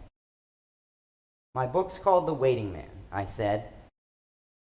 My story starts with a man waiting on a stump. People occasionally walk by him and ask for his help, but he refuses. He's waiting for an opportunity of a lifetime. As the story goes on, these people begin to live their lives around him. They fall in love, start families, even create successful businesses, but he doesn't notice. He continues to wait, and he keeps waiting until finally he dies. There once was a man, a waiting man, waiting, but nothing happened. In that moment, I had the audience right there with me. They cared about what I was saying. And when they clapped for me at the end, they didn't clap because I was a cute kid. They clapped because I was good. Impatience was the reason I read my book that day. It taught me how to persevere, how to be brave, and it even gave me a chance to touch other people's lives. So that's why I'm impatient. That's why I wanted to be here as a freshman to tell you my story, so that maybe you can decide to be impatient too. Thank you.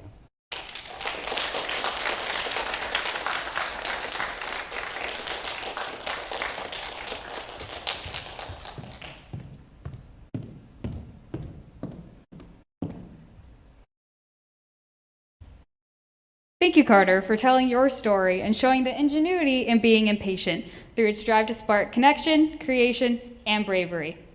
Bravery is a tough skill, and sometimes the hardest part is finding the confidence and pushing out the insecurity to put yourself out there. Our next speaker's story will go more in depth into finding that self-confidence beyond what lies skin deep. Everyone, please welcome Sophomore Trisha Menon.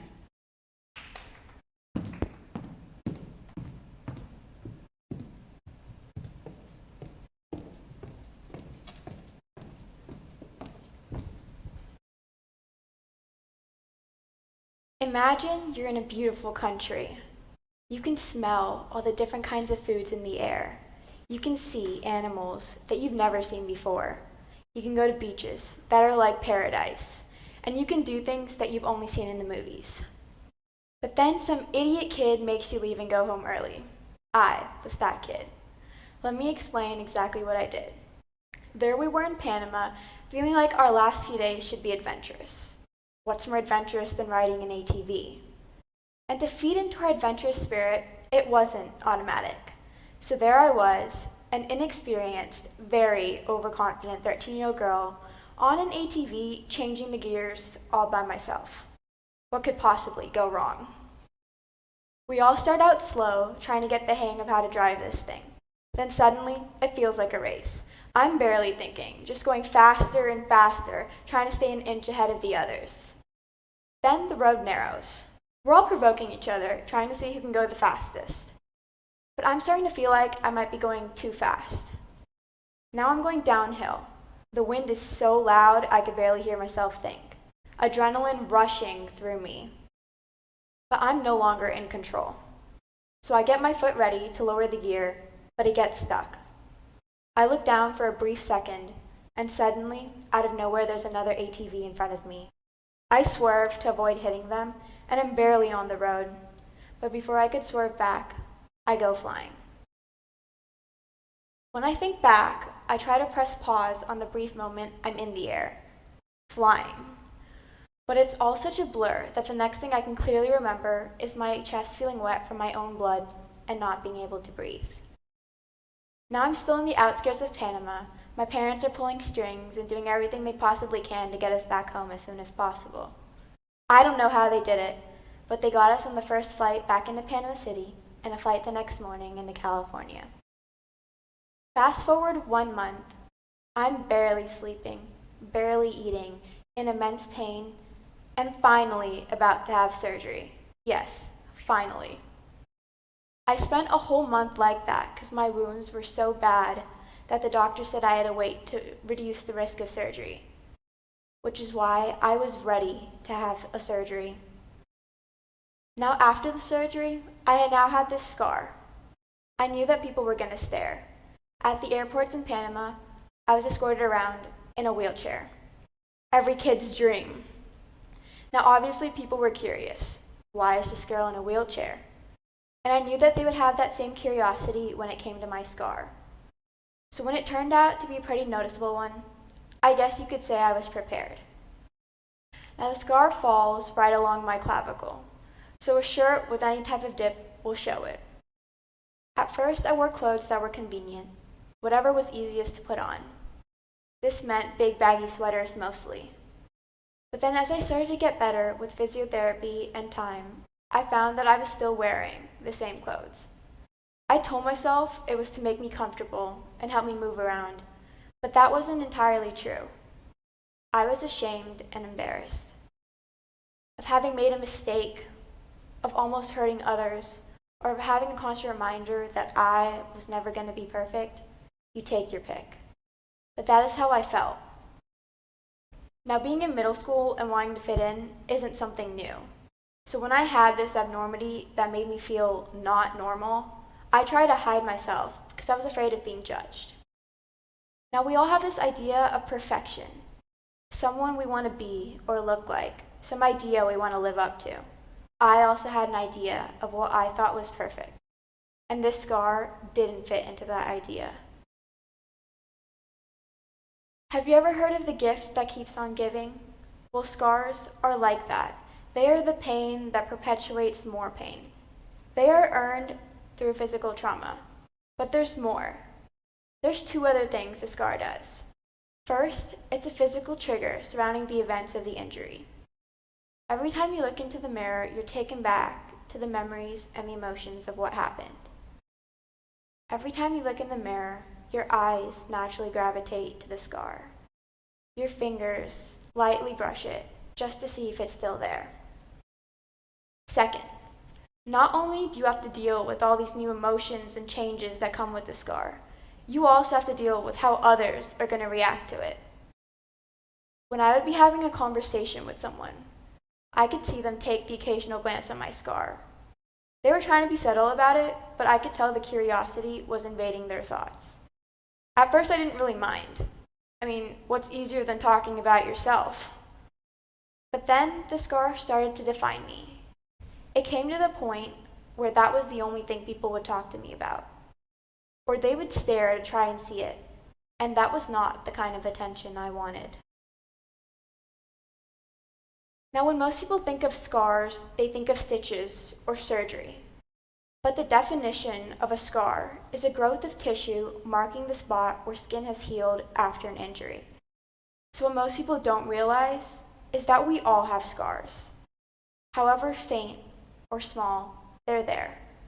That one pimple that just wouldn't go away, so you scratched at it or popped it and now there's a small mark, that's a scar.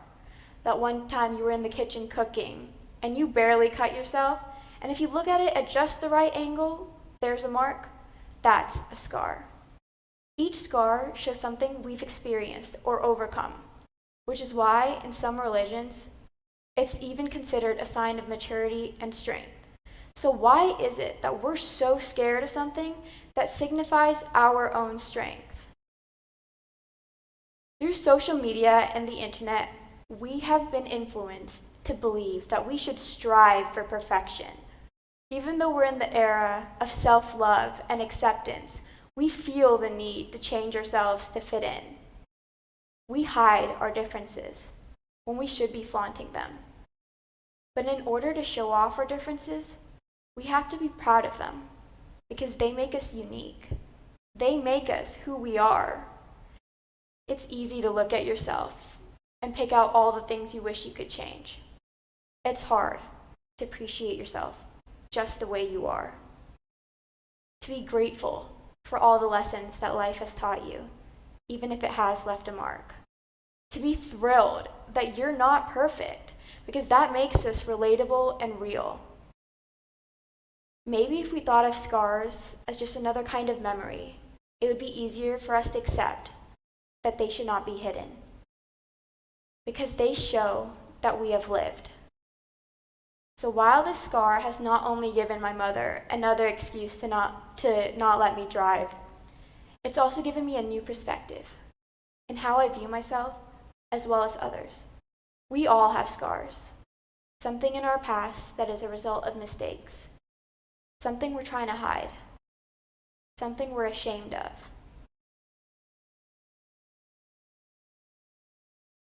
Some are physical, some are emotional. But we shouldn't define our scars by how they look or how we got them. Our scars are a part of our past, not our future.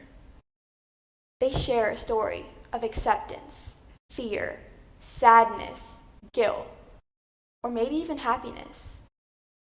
Our scars are a reminder of what we have overcome, which is why it is so important that we embrace them. It has taken me a while to get to the point where I have chosen to accept that this scar is a part of me.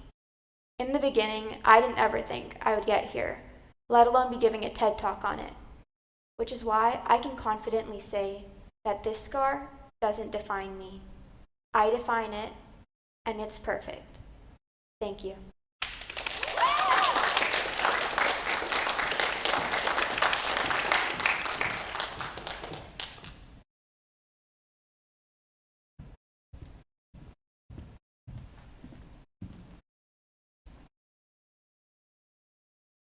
Thank you, Trisha, for that reminder to love our scars and to love ourselves.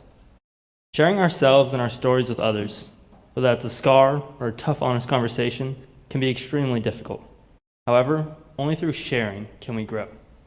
Sharing meals, sharing stories, and sharing cultures through traveling is what we'll dive into next as we hear stories of this speaker's international trips.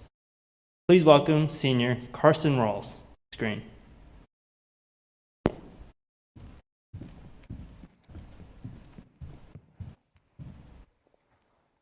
There's two things I learned from traveling. Cheeseburgers aren't always what you think they are, and Beetles don't taste half bad. I'm often asked if my international travels are because my parents are in the military or if I constantly go on mission trips, but my family uses traveling as a tool for learning, to peek in the world of others through their eyes. On one of my first major trips, my family and I traveled to India because my dad had previously gone for business and decided to take us along. We stayed for about 2 months, which at the time seemed very long, but looking back at it, it really wasn't enough time at all. I had just turned 6 years old and graduated kindergarten when I found out I'd be traveling to India. My initial thought was excitement, just because as a kid, you're excited to get out of the house and learn something new that you've never seen before. As we arrived in India, there were no road lines, many rickshaws, and many cows roaming the streets, but I was a bit confused why. As my dad went off to work and my mom went to the traditional Indian mud bath, my brother and I were in the hands of our driver, Umesh, who showed us around the local areas throughout the week. As kids, my brother and I weren't really as interested in seeing the tourist attractions, and we just wanted to have fun. Umesh often asked us if he wanted anything, and let's just say we had a lot of orange Fanta that trip. Umesh then took our family to Mahabaleshwar, which is a town in India with many mountains and forests. As we were driving up, we had stopped. You would never believe what was outside of our car window. Monkeys. Umesh told us not to be worried because this is quite a normal occurrence in India. And although I was nervous, I continued on. We then continued to pick strawberries, although we might have eaten a bit more than we picked, and continued on to a resort where we enjoyed the Indian amusement park, zoo, and water park. I begged my dad to let me go on the merry-go-round. As he paid for me, I hopped on, and the man just started pushing it around and around until I was going fast enough. I realized that all these rides were manual and not mechanical, so this made it all the more fun, just because you can control how fast you go. Afterwards, my brother and I spent most of our time playing arcade games at the hotel and going to the water park. As we went to the water park, it was monsoon season, so it made it much more fun and slippery.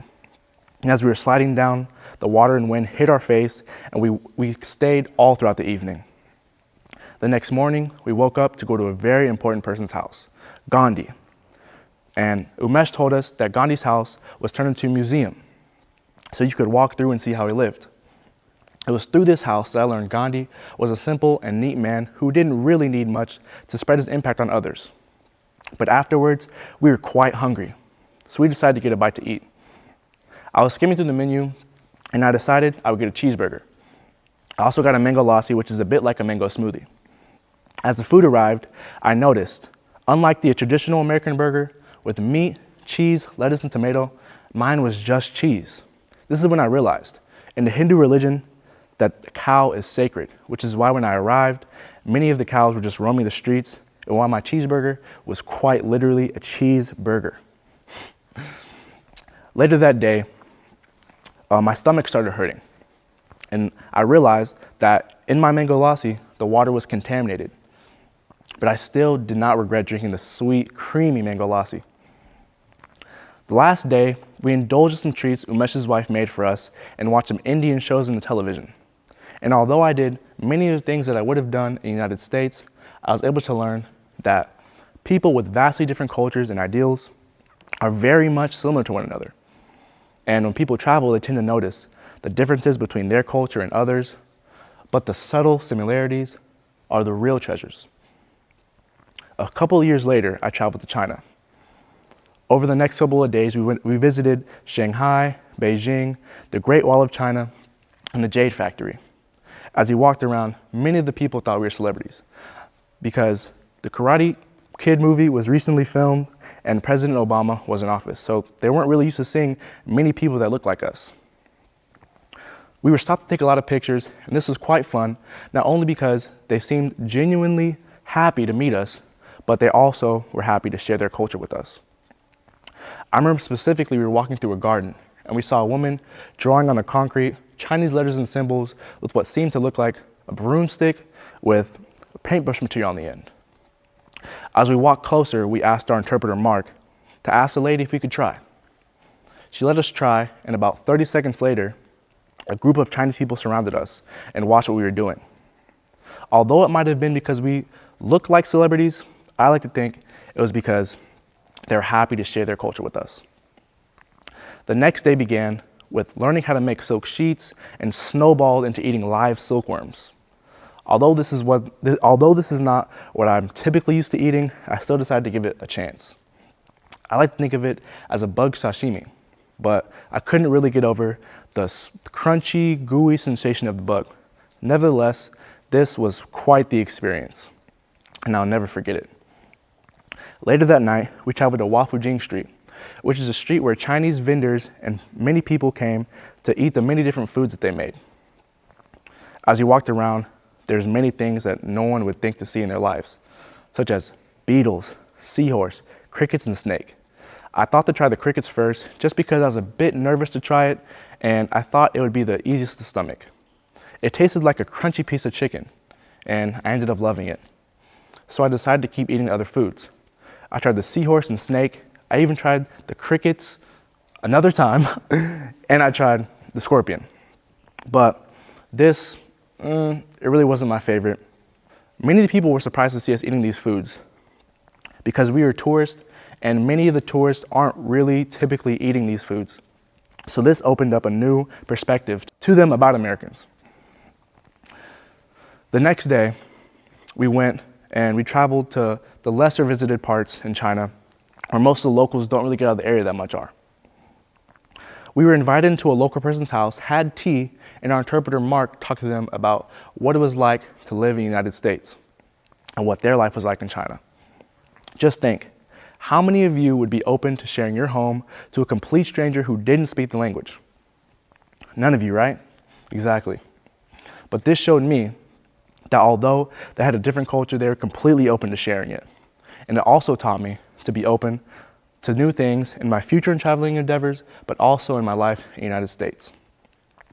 At the end of the day, traveling gave me 3 skills surrounding cultural understanding, working with others, and being able to go outside of my comfort zone.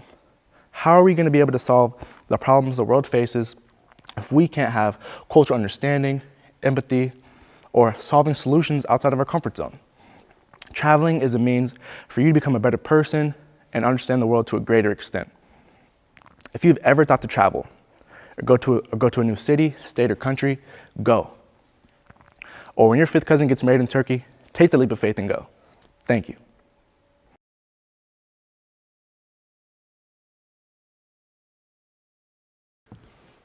Welcome to Something Special.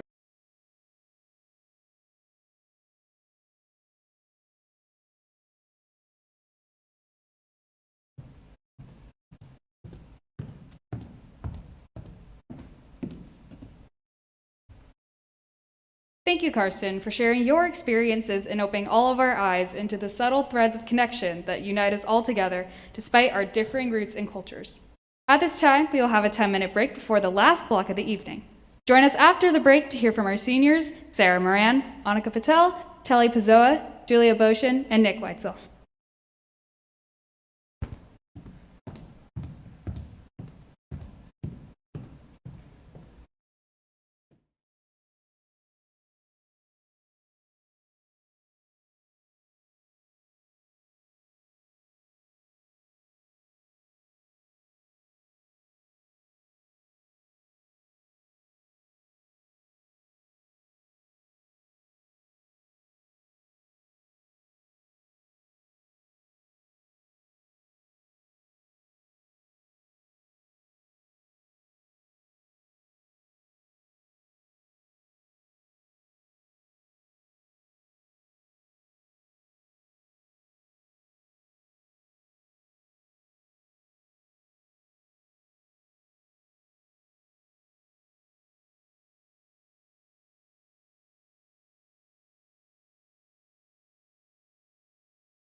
Welcome everyone to the fourth and final block of the evening.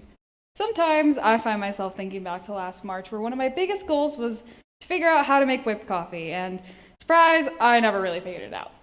Please welcome our next two speakers, Senior Sarah Moran and Annika Patel, who will speak more on their personal journeys with food and sustainability.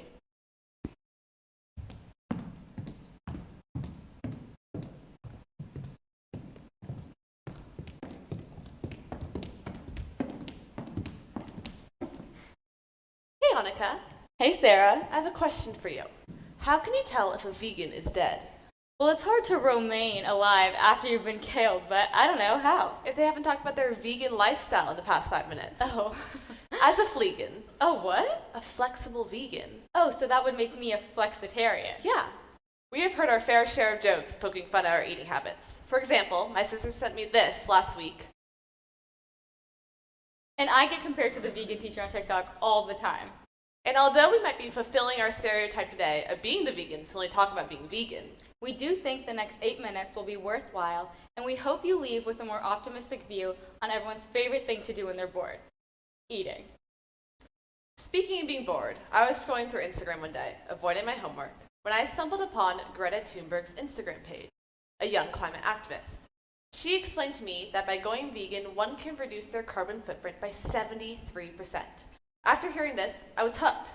I became pescatarian almost 2 years ago, which means the only meat I ate was fish. In the past few months, I switched to being vegan, which means I avoid all animal-based products. That meant I had to say goodbye to ice cream and all other dairy products, including eggs. But being vegan or having your eating habits being slightly more restricted compared to others can be really challenging at times. My family does not share the same eating habits as I do, so I'm constantly around non-vegan food and have to make my own meals most of the time. Sometimes it can be really tricky to carve out time in my day to make my own meals, and sometimes it's just easier to eat whatever my family's eating. Plus, vegan and vegetarian food can be really expensive at times, and I often find myself paying much more for my tofu noodle bowl when I go out to eat with my friends compared to their burgers and fries. But, like I said before, I'm a fleegan. I'm not perfect in my eating habits all the time, and that is totally okay. I am mindful of what I eat in the context of a sustainable lifestyle, and I found that making small switches each day make a huge difference in the long haul. Mango, strawberries, passion fruit, and kiwi. Let me tell you about the island diet of Fiji. And if you are wary of this diet, don't be overcome with suspicion. My mother has passed down the guide to nutrition. Because my mom has been a vegetarian all her life, she has made our kitchen at home resemble a lot of what she grew up on in Fiji: fruits, vegetables, and lentils. Although both my parents never enforced a vegetarian lifestyle on my brother and I, they emphasized it purely for health purposes. As I got older, I naturally stuck to and enjoyed this lifestyle because I knew the health benefits and nutritional value it provides. And I feel better about myself knowing I'm helping my body out. However, as I said, I'm a flexitarian, and flexible is key here. Personally, I can't resist the occasional Chick-fil-A nuggets after a football game or sushi at my brother's birthday dinner, but that's okay, because everything in moderation is the key. Just by cutting out a little red meat or switching up your coffee creamers to oat milk, I promise will do wonders to your internal health in the long run. Plus, oat milk produces 80% less greenhouse gases when compared to dairy milk. When I started to dive deeper into the root cause of climate change and found how much humans have changed our world in so little time, it was really depressing and shocking. I felt so helpless in the midst of all this hurt and promised myself I would change my life to be more sustainable. I decided to take action by changing my eating habits. Meat and animal byproduct production results in 1/4 of the greenhouse gases in our atmosphere today. So by limiting our meat consumption and cutting out dairy, we keep the sky blue, not gray. With every change I made, from eggs to avocado toast in the morning, from steak burritos to cauliflower burritos, each and every change, I felt like I was making a real impact on the world. And it wasn't just the planet that was benefiting from these new eating habits. I was too. I began to feel much more healthier and confident about myself. I'm also much fuller throughout the day and don't find myself snacking as much because my plant-based meals are just so filling. Plus, choices at restaurants are now very easy to make when only a few meals fit my eating habits. When most people wake up in the morning, what do? Brush their teeth, get a cup of coffee, and start getting ready for the day. You know what my dad does when he wakes up in the morning? He eats 3 cloves of raw garlic. Ew, nasty, I know. But there is a method behind this madness. An astounding 70 to 80% of your immune system resides in your gut, which is made up of several organs, one including your stomach. One of the best ways to strengthen our immune system is to eat foods like garlic, blueberries, oats, and almonds that are rich in vitamins and antioxidants that can help reduce inflammation and overall strengthen our body's defense mechanism to help fight off major diseases. Now, what came first, the chicken or the egg? Neither. The grass that they ate. Very often, I hear that a vegan and vegetarian lifestyle has an insufficient protein intake. For me personally, I get my protein from Beyond Meat burgers, tofu noodle bowls, and oatmeal in the morning. And if you don't want to take our word for it, look at some top athletes such as Tom Brady and Alex Morgan, who live a vegan lifestyle and still maintain sufficient protein. Personally, my favorite way to get protein is through tofu. And when we bring up tofu, don't be annoyed because I'm about to give you the ploy to soy. The benefits of green protein is that though you have to eat more of it, you eliminate all the saturated fat and sodium that is often hidden within red and processed meat. And in general, we want to reduce our intake of saturated fat and sodium to prevent high blood pressure and heart failure. But cutting out all meat in most families is almost an impossible task. But by limiting your intake of meat, even by eating plant-based meals twice a week, I promise will do wonders to your internal health in the long run. And as we've mentioned before, we are by no means perfect in our eating habits. If my neighbor comes over to my house with some non-vegan brownies fresh out of the oven, I'm not going to say no. And the truth is, we do not need everyone to have perfect eating habits to benefit our planet. Every change made, no matter how big or small, is a step in the right direction. We do not need a few people doing things perfectly.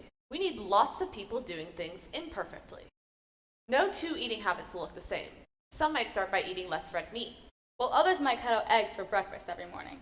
But every change makes a difference. Our biggest suggestion is to start out small. There are so many little changes you can make that you might not even notice the difference in taste. We challenge you for the next 2 weeks to really pay attention to what you are putting into your body, and pay attention to how you're feeling mentally and physically after eating these foods. Not just in the moment, but days or weeks after. So next time you're at the grocery store, instead of reaching for that dairy butter, reach for the vegan butter, or try a tofu stir-fry out for dinner instead of a steak. Maybe try going meatless once a week for a month, and the next month ramp it up to 2 times a week. These little switches will build up over time to bigger switches to benefit your health and the environment. Above all, know that every change and decision you make has an impact. Whether visible or invisible, immediate or delayed. You have the power to change the world just by changing what you eat. Start with improving your health. Finish by improving the planet. Thank you.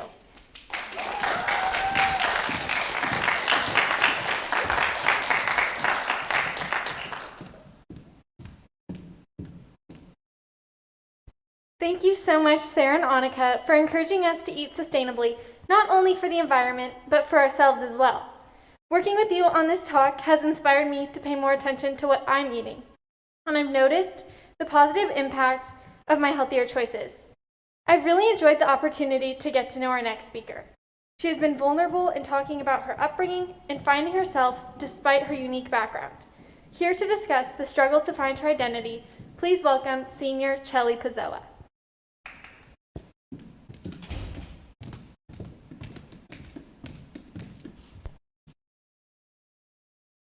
What do your parents look like? Are you mixed? What are you? I have heard all variations of these comments my entire life. I don't think there has been one time where somebody has guessed my ethnicity correctly. And on top of that, my name, Chelly Pizzoa, makes it even harder to decipher. Growing up, I never met someone other than myself who defined themselves as my 2 unique ethnicities, Chilean and Chinese. According to society, I did not only fit into one category, but also, I do not embody all the attributes to qualify for either ethnicity. At my elementary school, I didn't know anyone who was Hispanic, due to everyone else being of Indian or Chinese descent. I would often be questioned by my peers about my ethnic background. Whenever I answered their questions, I would hear the same response repeatedly. What's Chilean? My peers solely acknowledged my Chinese heritage, but still thought of me differently because of my obscure other half. And because I felt like I was being looked at differently, it made me feel distant from my peers. As a result, my Hispanic identity felt nebulous during my elementary years, for I felt like I couldn't relate to anyone else at school. School was where my Hispanic identity was being suppressed, but I still found myself having the desire to maintain a connection to my Chilean roots. Every day when my dad would pick me up from school, he and I would sing at the top of our lungs and jam out to his Latin rock music together the entire way home. I truly did enjoy listening to Spanish music, and whenever we sang his songs together, it made me feel connected to my dad and his culture. After facing years of identity confusion throughout my elementary years, my unsolved search continued when I transferred into my predominantly Caucasian middle school. I felt like I needed to reinvent myself because I felt so out of place. I was constantly fighting in an internal battle in which I tried to balance wanting to please my parents by embracing their cultures and trying to fit in with my friends by denying my roots and doing things such as laughing along when my peers made racist Asian jokes. At school, I would often hear comments such as, "You're pretty for an Asian," or "You're the only cool Asian person I know." I didn't know what to think of these comments. Was I supposed to be flattered? Slowly, I began to steer away from even my Asian identity. I started to spend more time at my Caucasian friends' households than in my own home. I began switching back and forth between two different versions of myself, which eventually caused me to pick up some bad habits, as my mom and dad would call them. For example, I started to wear my shoes inside the house, which my fellow Asians would know is a big no-no. My parents began expressing their concern that I was changing into a different person. I was becoming too westernized and losing the values they tried instilling in me at a young age. Every time they tried to express the concern, I would quickly shut them down and tell them that I was just growing up. It was natural for me to be changing. I didn't understand the depth of what they were trying to tell me. I was neglecting my culture and what defines me so that I could be seen as what I thought was normal. I even made my parents stop calling me a Cantonese nickname because I was afraid to have my Caucasian friends make fun of me. I would get secondhand embarrassment whenever my friends commented on my mom and dad's strong accent. And looking back at that period of time, my parents were indeed right. I did change into a different person without realizing. My new reinvented version of myself gave me temporary fulfillment, but was honestly exhausting to keep up with. This little front I'd been putting up made me feel even more disconnected from my peers than at the start. All my friends seemed to be behaving as themselves, but I was hiding my true self. Once high school approached, I entered along with some of the same friends I went to middle school with. But as school began to pick up its pace, I started to spend more time at home. I started becoming closer to my own family again. I was gradually learning to embrace my cultures throughout my sophomore year of high school until I came across a boy named Anthony, whom I met on a mission trip in Tijuana, Mexico. After knowing me for only one day, he asked me a simple question that had a huge impact on me.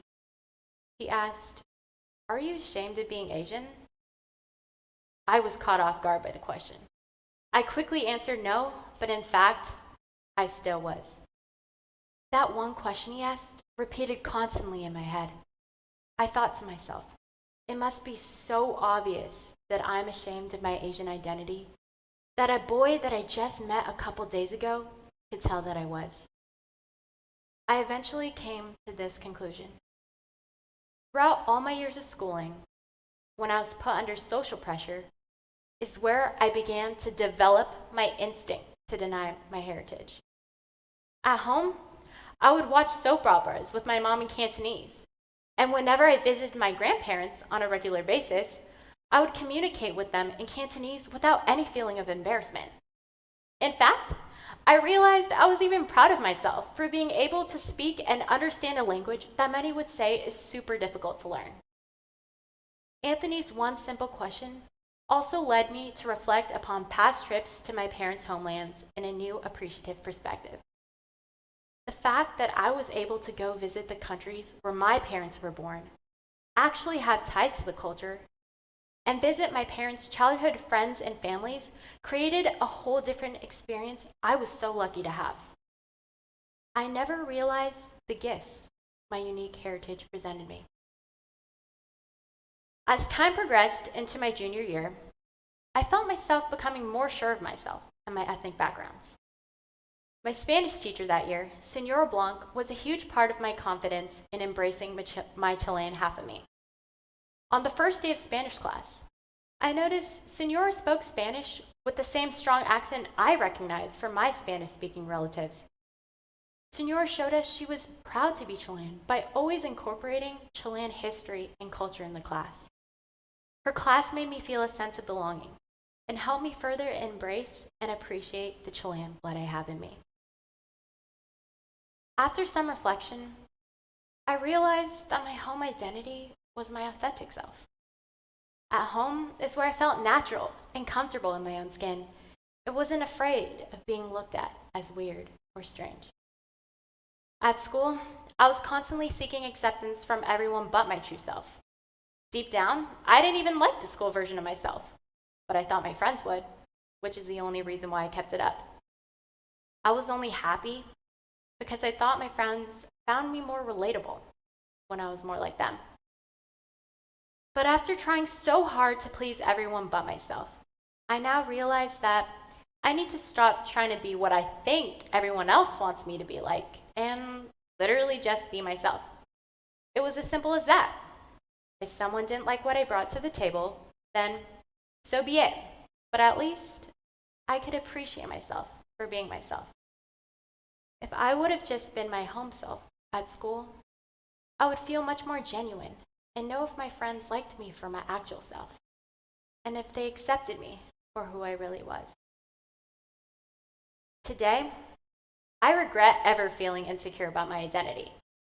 One obstacle was overcoming my personal fear of not gaining acceptance from others, which many others go through, but I never realized how detrimental the casual yet hurtful racist remarks and stereotypical concepts were to my self-confidence during my self-discovery journey. In hindsight, I should have taken the time to educate my friends on my culture instead of conforming to theirs. I had the opportunity in so many situations to respectfully educate them, but I never did.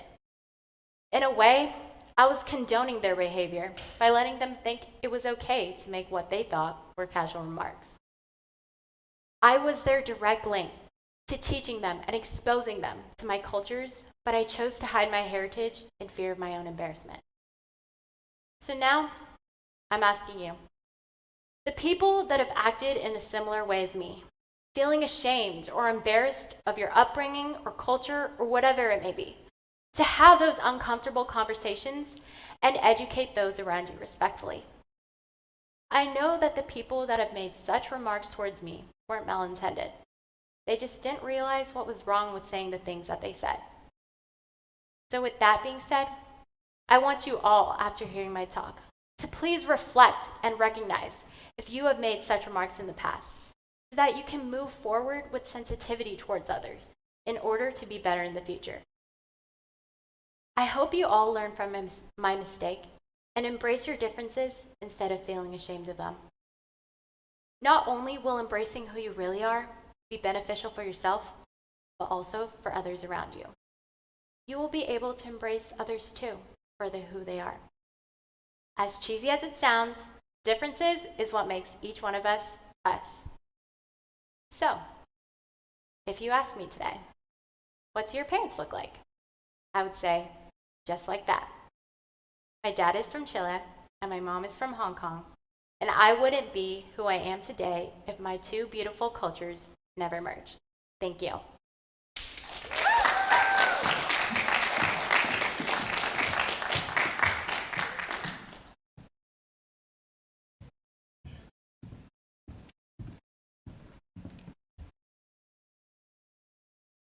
Thank you, Chelly, for asking us some tough questions and bravely sharing your story of finding yourself. Finding yourself involves not only accepting your culture, but also discovering what makes you truly happy. Our final speakers of the night will be talking a lot about the word passion and how we can reframe our passions to reach contentment. Please welcome seniors Nick Weitzel and Julia Boshin.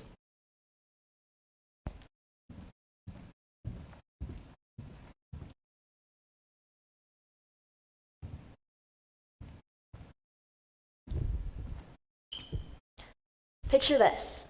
You're on the beach watching the sunset, and you see a guy about this tall on a bike with a surfboard in his bike rack. With one arm, he's strumming a guitar and dribbling a basketball with the other. He's playing chess with his mom and switching between speaking French and German. It's Nick. Then you see a girl standing next to him. She's wearing ballet shoes in the sand. Weird. She's in a wetsuit, riding her unicycle, balancing a soccer ball on her head. She's holding a charcuterie board and listening to her favorite album, Hamilton. Oh wait, it's Julia. As you can probably tell, we like to consider ourselves fairly rounded people. And for that, we have our passions to thank. Now, we want you to picture yourself like we did. Where are you? What shoes are you wearing? What's in your left hand? In your right? We want you to keep that same image in your mind throughout the entirety of this talk. So, passions. The word passion itself is pretty general, so it's best we break it down. A passion is something that you are enthusiastic about, something that excites you, and honestly, makes you feel like a kid again. Don't you remember how excited you were as a kid about pretty much everything? Hearing that bell for lunch, knowing you could go defend your throne in Foursquare, or asking your mom for money before school because you knew your class would be visiting the book fair. Now, obviously, I wouldn't say I was passionate about the book fair, but this sense of excitement and that sense of eagerness, this is what it's all about. That is what passion does for you. Like many kids, we both grew up playing a ton of rec sports and participating in different activities. I spent most of my time playing soccer and dancing, while Nick played soccer and basketball. And was also forced to do musical theater. Thanks, As Mom. we grew older, however, we began dedicating more of our time to specific activities. I chose to pursue dance. Well, I went the other route and stuck with basketball. We spent countless hours training, conditioning, and practicing these sports in hopes of one day being able to play them at high levels. From a young age, I knew I wanted to be a dancer. I dedicated myself to 20-hour weeks of rehearsals and spent every waking moment thinking about the art. As a result, I drastically grew as a dancer and even hoped to pursue it as a career in the future. And it was great, until it wasn't. As I grew older, I began to realize I didn't quite fit the stereotypical body type of a ballerina. I began to take note that my legs weren't long enough, or I wasn't as skinny as the principal dancer I'd always looked up to. Now, unfortunately, this unhealthy mindset is no stranger in the dance community. There are thousands of stories of dancers who silently struggled and eventually quit the art because of the cruel body standards we're pressured to live up to. And I'm sure I would have been just another one of those stories had I not had other passions to find peace in. During my junior year basketball season, I started off the year slow, but over time, I earned a starting spot, and I was playing well. I thought to myself, nice, I made it over the hump. I'm good now. However, things took a turn again. I got way too comfortable. My quality of play deteriorated, and naturally, I lost my minutes. I was crushed. Practically every day since my freshman year, I'd spent my mornings and my afternoons at the local YMCA. Working on my craft, all I had on my mind was finally getting to that varsity stage. I figured that all the hard work I was putting in would simply carry over to school basketball, and that I would be guaranteed a successful season. But, and this goes for everything in our lives, nothing is ever guaranteed. When I got there with high hopes and expectations, to see these aspirations not be met was really like a punch to the gut. Tons of other people have experienced the same struggles as Nick and I found myself falling back on my other passions, such as soccer, where I could take a step back and truly enjoy myself. After having a bad dance rehearsal, I was able to go to field hockey or soccer practice and sprint out my frustrations, or simply have a good time with my teammates. Because I had these other outlets in my life, I was able to find peace with myself and my relationship with dance. I'm happy to say I now still love to dance and plan to continue for as long as I possibly can. To me, this adversity was exactly what I needed, not only as a basketball player, but also as a kid going through life. It showed me that nothing is ever given, and to stay at the top, we really do have to work as if we're at the bottom. And like Julia, It made me appreciate all the other passions and interests I had that helped me bounce back. I like to consider my passions outside of basketball as a kind of pit stop, allowing myself to get my mind off of my struggles on the court, playing the guitar, or spending time outside, filled up my motivational tank and changed my tires and my mindset for the road ahead. We have come to discover that there are two different types of passions. There are the work hard passions and the play hard passions. The work hard passions are the ones to which we dedicate a great deal of our time and expect success as a result. With high expectations, however, comes a level of disappointment when things don't completely go our way. I consider my work hard passion to be dance. While mine is basketball, I could speak for Julia when I say we both love our sport. It's our main passion for a reason. We love working hard and putting in that extra effort to get better. However, everyone knows that the path to success is not a straight line, that there will be bumps along the way. I can recall more than 1 or 2 memories of coming home after a poor performance on the court. No social media, no party, nothing could keep me from thinking about the loss. So, when we can't help but dwell on our losses and need a break from our primary activity, what do we turn to? This leads us to our second type of passion. Play hard passions are the ones we partake in solely for the experience. With these activities, there are no strings attached, and we expect nothing but a good time. When I sit down to play the guitar, I do not expect myself to go full-on John Mayer, even though I'll admit that would be pretty cool. When I do mess up, I don't throw my guitar away and cry about it. Now, do I want to get better? Of course. Just because I don't consider the guitar my work-hard passion does not mean that I can't strive to improve. But my expectations for success are not as high because I am completely aware of how much time I put aside. I simply play for the fun of it. And that's the point. These other things in our lives are merely there to lift us up and help us lose track of time. For example, the two of us are never the best surfers out on the water, but we do it because we love it. Dedication to one thing does not mean that we can't also pursue other interests. For example, Deion Sanders was a professional football and baseball player. And Avril Lavigne, the well-known musician, was an avid hockey player before she took to the stage. Now, obviously, no one is expected to play 2 pro sports or become a world-renowned singer, but it certainly shows that these 2 very dedicated individuals never limited themselves. When we put all of our marbles into one basket, we miss out on opportunities to learn new things, meet new people, and develop new passions. Many people often get burned out or lose interest in something altogether because they spent so much of their time on this one thing. That's why it's so important to have a variety of outlets. A variety of ways to bring you joy. Because in life, nothing is consistently perfect. People have bad days, relationships have bad days, practices have bad days. It's so crucial that in times of distress, we have the chance to turn to something that is merely there to bring us a sense of happiness and contentment. So, if you're interested in something, don't be afraid to try it. It's perfectly healthy to pursue new and multiple passions. Don't leave yourself wondering what could have been. What if I'd never asked for a red unicycle for Christmas? Or what if I'd never squeezed into that extra small wetsuit and paddled out to surf? Or tried my luck with guitar? So why are we asking ourselves, what if, when we really should be asking ourselves, why not? If you're going to walk away from this talk with one thing, we want it to be this. Dedicate yourself. But act on your curiosity. Be persistent. But don't be afraid to use your outlets. Work hard. But play harder. Thank you.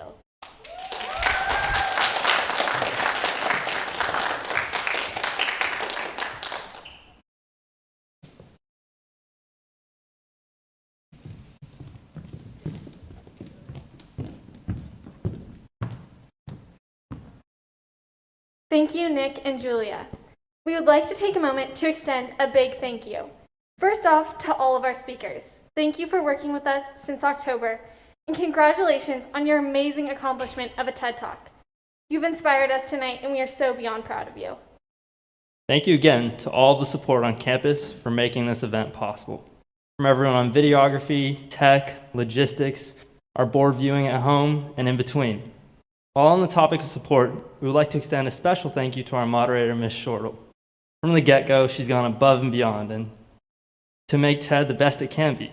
We're so incredibly thankful for all that you do. Truly, none of this would have been possible without you. It has been a journey, and from all of us here at TEDx St. Francis High School, we hope you all enjoyed yourselves or learned something new, whether it be about yourself or from others around you. Sharing passions and stories have always been the forefront of exploring new ideas and perspectives, and it is with these newfound strengths that we are able to inspire positive growth today, tomorrow, and beyond. Here's to those ideas worth spreading. Thank you so much for joining us, and we hope you will keep the conversation going. Good night. All right.